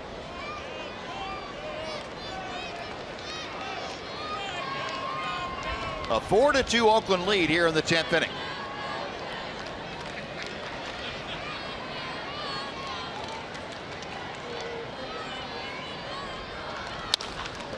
Off the end of the bat. And Odor boots it. Everybody is safe. Healy stops at third. Looked like Rudad was in such a hurry to get that ball to Andrews to try for the double play. He never got it in his possession before he started to make the throw. It wasn't hit hard, and he was trying to figure out a way to turn it. It was kind of like Alonso earlier in the game. Slowly hit ball. You know you've got to be quick with it. And it just failed to come up with the ball. Yeah, you might have been thinking too about making the tag. Yeah, I think he was thinking about whether he could catch it quick enough, either shuffle it off to Elvis or tag him. Yeah. And never caught it. That's going to be an error on Rougned Odor. The base is loaded now. Still just one out. Here's Danny Valencia. Takes strike one. Valencia tied the ball game in the 9th inning. And the RBI single driving home Tyler Ladendorf. And he's up there now with the bases full and just one out. 0-2. Pretty good breaking ball from Keone Kela.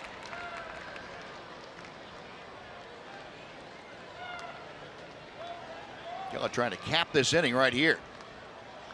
Needs a double play to do that. Got him swinging. Out number 2.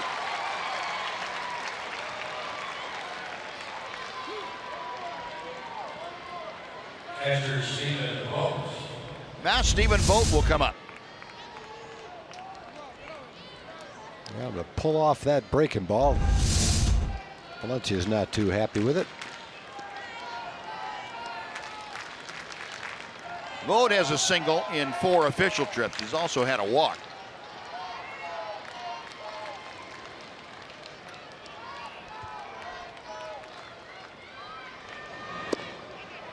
Check swing. He went around. Joe West didn't bother asking for help on that one. Vogt a .271 average. 9 home runs. 34 driven in.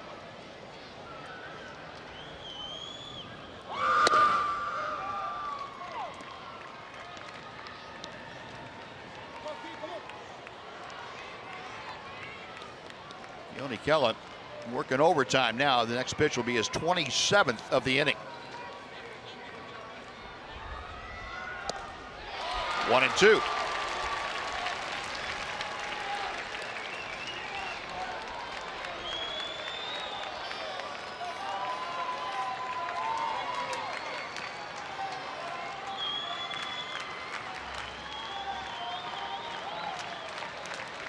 Kela set. A check of the runners. Fouled away.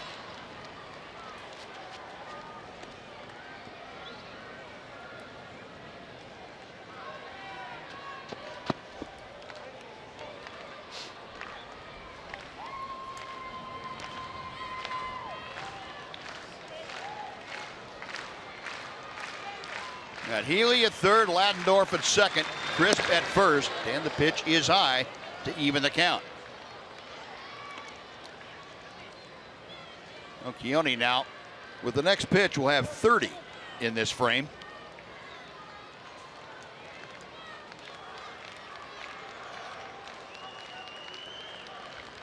Right-hander sets. Breaking ball, call, strike 3. That'll do it, but the A's take the lead. They get 2 runs in the inning and lead 4-2. Bottom of the 10th coming up.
the 10th inning. Trailing 4-2 now as the A's have come up with 3 runs in the last 2 innings. Oddity about that, between Dyson and Kella, they have struck out the side, each of them, in the 2 innings. But gave up 3 runs in the interim. Well, John Axford now has come out of the bullpen to take over. Axford in his 53rd game of the year. He had 4-3, a .425, with the league hitting a rather robust .267 against him. Omar Mazar to start things off. Axford worked an inning last night. Gave up a hit and a walk, but no damage.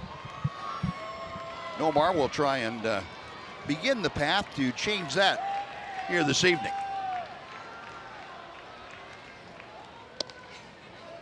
Strike 1.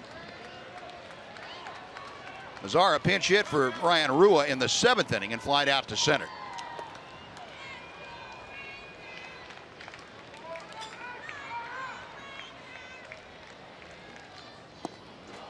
Off speed, had him out in front. No balls, 2 strikes.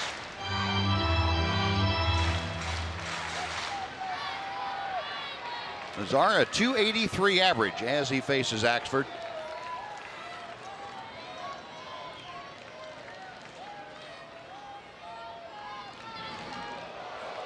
Just a little bit high. Well, the A's have had some success today getting ahead in the count and throwing high fastballs, but not quite that high.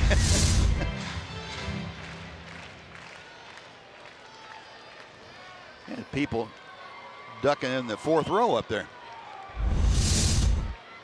1-2 to Mazara. That was a high fastball that thrown right on by him. Omar strikes out. 1 away. Robinson Chirinos is next.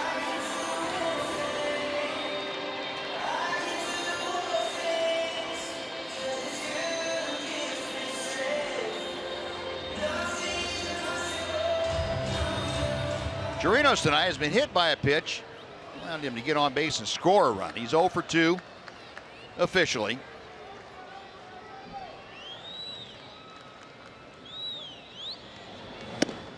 Rangers need a base runner to get that tying run to the plate.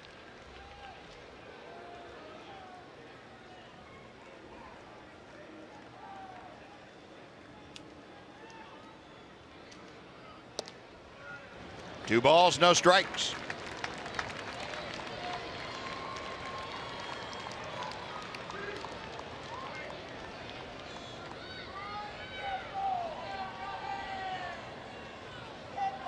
Robinson waiting, wagging that bat back and forth. Axford to the plate. Pours in a strike. 2-1.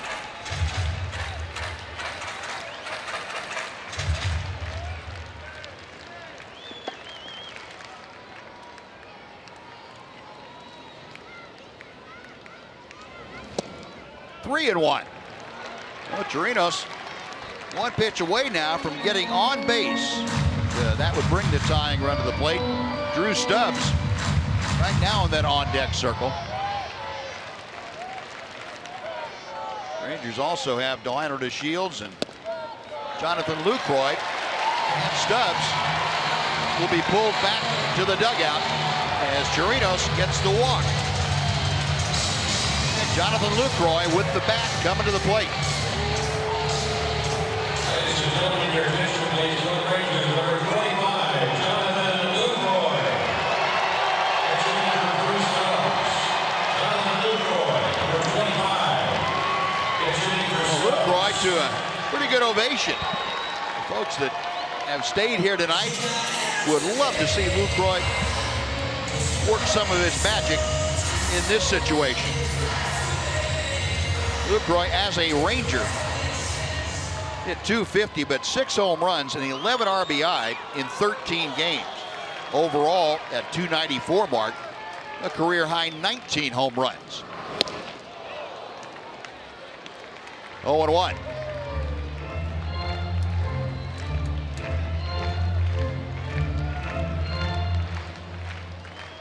Lucroy 0 for 3 in his career against John Axford.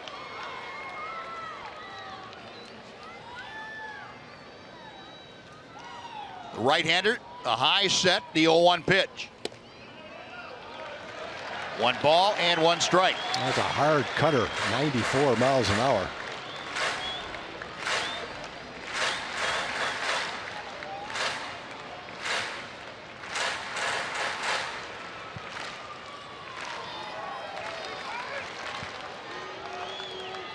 Axford ready to go. And misses low and away. 2 balls and a strike. Now Stephen Vogt going to go out and have a chat with John Axford. Go back to Friday against the Tigers. Jonathan Lucroy. It's Anibal Sanchez into the Tiger bullpen. And another into the top of the left field bleachers. Home runs number 5 and 6 in a Ranger uniform. Now 2-1 facing Axford. 2-2.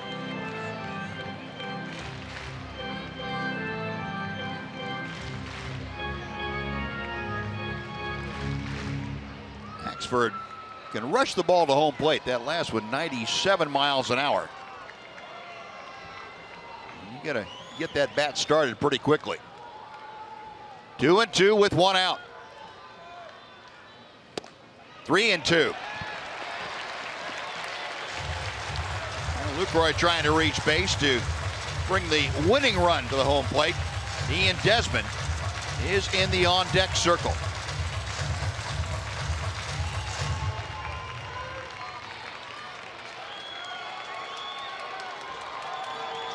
Axford peering in for the sign. Now he picks it up. The 3-2 pitch to Lucroy. 99. Firing it up there with everything he's got.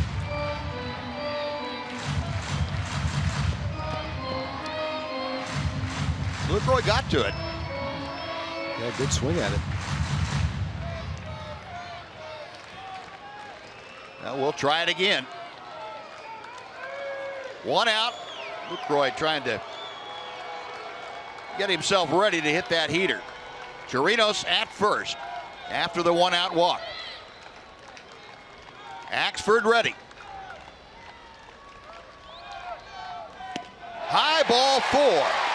Back-to-back walks. The tying runs are aboard. The winning run coming to the plate. Gerd Young getting ready to go out to the mound. Hey, you got the middle of the order coming up. A couple of walks kind of sets it up for Desmond, Beltran, and Beltre. Axford's throwing hard. Fastball 99, cutter 94, 95. Having a hard time locating the strike zone right now, though. I would love to see Beltre get to bat in this inning. I would too.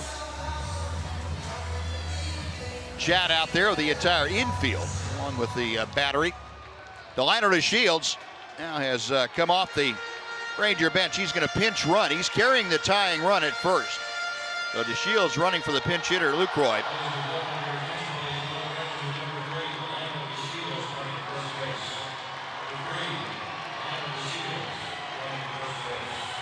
So pulling out all the stops here, and that pretty well empties the Ranger bench.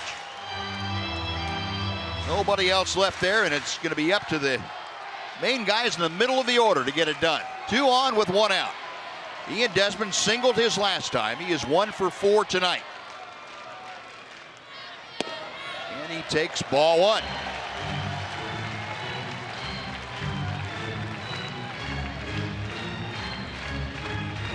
Desmond 0 for 9 against John Axford. Be a good time to get off the snide against him. Got Chirinos at second. Now time called. Robinson had the 1-out walk. That was followed by Jonathan Lucroy's walk. The pitch runner, Delino DeShields, at first down. 1 ball, no strikes to Desmond.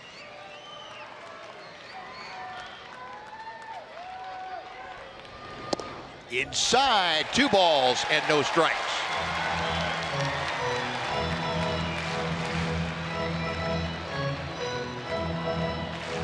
Axford now all of a sudden having trouble finding the strike zone himself. Desmond waiting. 2-0 pitch coming. High 3-0. Well, Beltran coming up.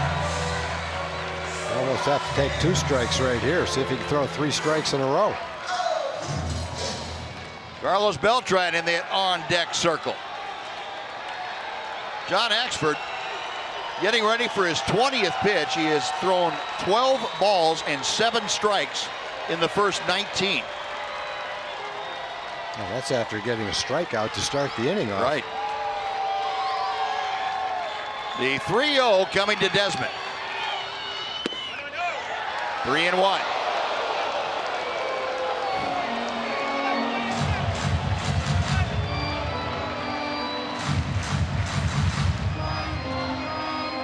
Crowd of almost 22,000, maybe thinned out a little bit. Mark Zepchinski up and throwing again in the Oakland bullpen. The folks here rooting for a giant comeback. 3-2. Desmond trying to encourage a ball 4 call from Joe West. Joe West wasn't buying it. One big one left right here. Put a charge in one. Well, the count is full. Adrian Beltre getting ready to suit up with a helmet and get into the on-deck circle, hoping that Desmond can reach base.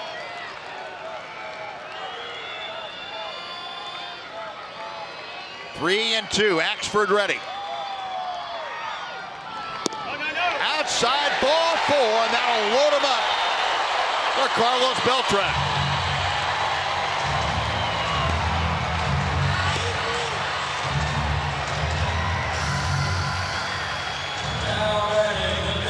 Three consecutive walks for Axford.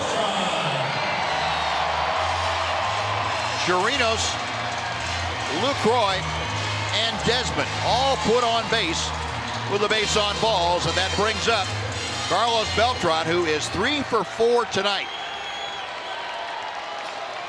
The tying run is at second. The winning run is at first. Beltran, 2 singles and a double. Base hit to center field. 1 run's home. Here comes the Shields. We are tied again. Carlos Beltran, a 2-run single. It is 4-4. Well, Axford had thrown however many pitches, 20-plus pitches. Every one of them had been more than 95 miles an hour. And he tried to throw an off-speed pitch right there. And Beltran jumped on it and ripped it up the middle. Tried to throw him a curveball, and he hung it. And a lot of times, Beltran just takes the first pitch. But he wasn't taken right there. And Axford made the wrong time to hang one up there. Heck, Carlos rips it into center field. Well, the Rangers have come back. Carlos Beltran getting it done again. His 4th hit of the night. A 2-run single. It is 4-4. And a pitching change underway with Adrian Beltre coming up. Got Mark Zepchinski, the left-hander, coming out of the bullpen. So a pitching change underway. We will take a timeout. We are back to the delirium at Globe Life Park right after this.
Coming up now, the winning run at second base, one out here in the bottom of the 10th. Mark Zepchinski, the left-hander, appearing in his 54th ball game, forced to take over for John Axford. Zepchinski, the league hitting .270 against him. Now, they will not work to Beltre. Instead, they are going to load the bases with one out and work to Rougned Odor. This might be the most respect that's ever been shown to a hitter since, I guess it was Barry Bonds and Josh Hamilton walked with the bases loaded. Yeah. So Bob Melvin saying, look, we don't have much of a chance to get Adrian Beltre with a left-hander. We're going to take our chances with Rougned Odor and put the game in the hands of a young second baseman. Rougned Odor without a hit tonight. He is 0 for 3 with a walk. Well, what he's got to do is make some contact right here. And if you're a hitter, this has to motivate you to the highest level. If the opposing manager walks a man to third base with one out. The winning run to third base. The winning run to third base. I don't think I've ever seen this before. I've never seen this. Well, we'll see if the Rangers can get it done. Rougned Odor stepping to the plate. The infield for Oakland obviously will be pulled all the way in. Outfield also in to a point where they feel they could throw somebody out at the plate if they got a fly ball. First pitch to Odor. Hit him! And the game is over! Rougned Odor, hit by pitch, walk-off. Desmond scores the Rangers in maybe the most improbable comeback of the year. Have won it in the 10th inning. Mark Zepchinski plunked Rougned Odor with the first pitch. That brings Ian Desmond in with a winning run, and the Rangers walk it off 5-4. Now there's a finish for you. You know, you never can say I've seen it all in baseball. I don't care how long you've watched games, but that's an all-timer right there. That is an all-timer. Rougned Odor with his a hit batter. Yeah. His 61st RBI of the year, and looked like it got him on his arm armor. He will take that. The Rangers will take that. Maybe right above that arm guard. About right there, Roogie said, I don't care. I'm going to first base with an RBI. Because you guys walked the bases full to get to me. Take that. I'll get back at you for loading the bases up. I'll let you hit me. Man, so Odor gets the walk-off hit by pitch. Rangers win their second in a row over the Oakland A's. 5-4 the final in 10 innings here tonight. One more look at Rougned get plunked on that right arm and headed down to first base with a W. And let's go down to the field. Emily Jones is standing by. Thank you very much. Here with Carlos Beltran. Carlos, first of all, have you ever seen a team intentionally walk to get the winning run to third with one out? No, I haven't seen that, and you know what? I don't blame them because, you know, Beltre is one of those guys that always come through in tough situations.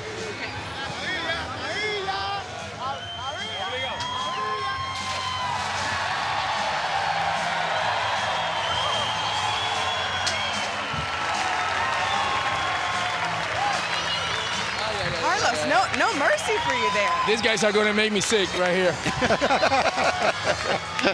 Okay, let's talk about your at-bat.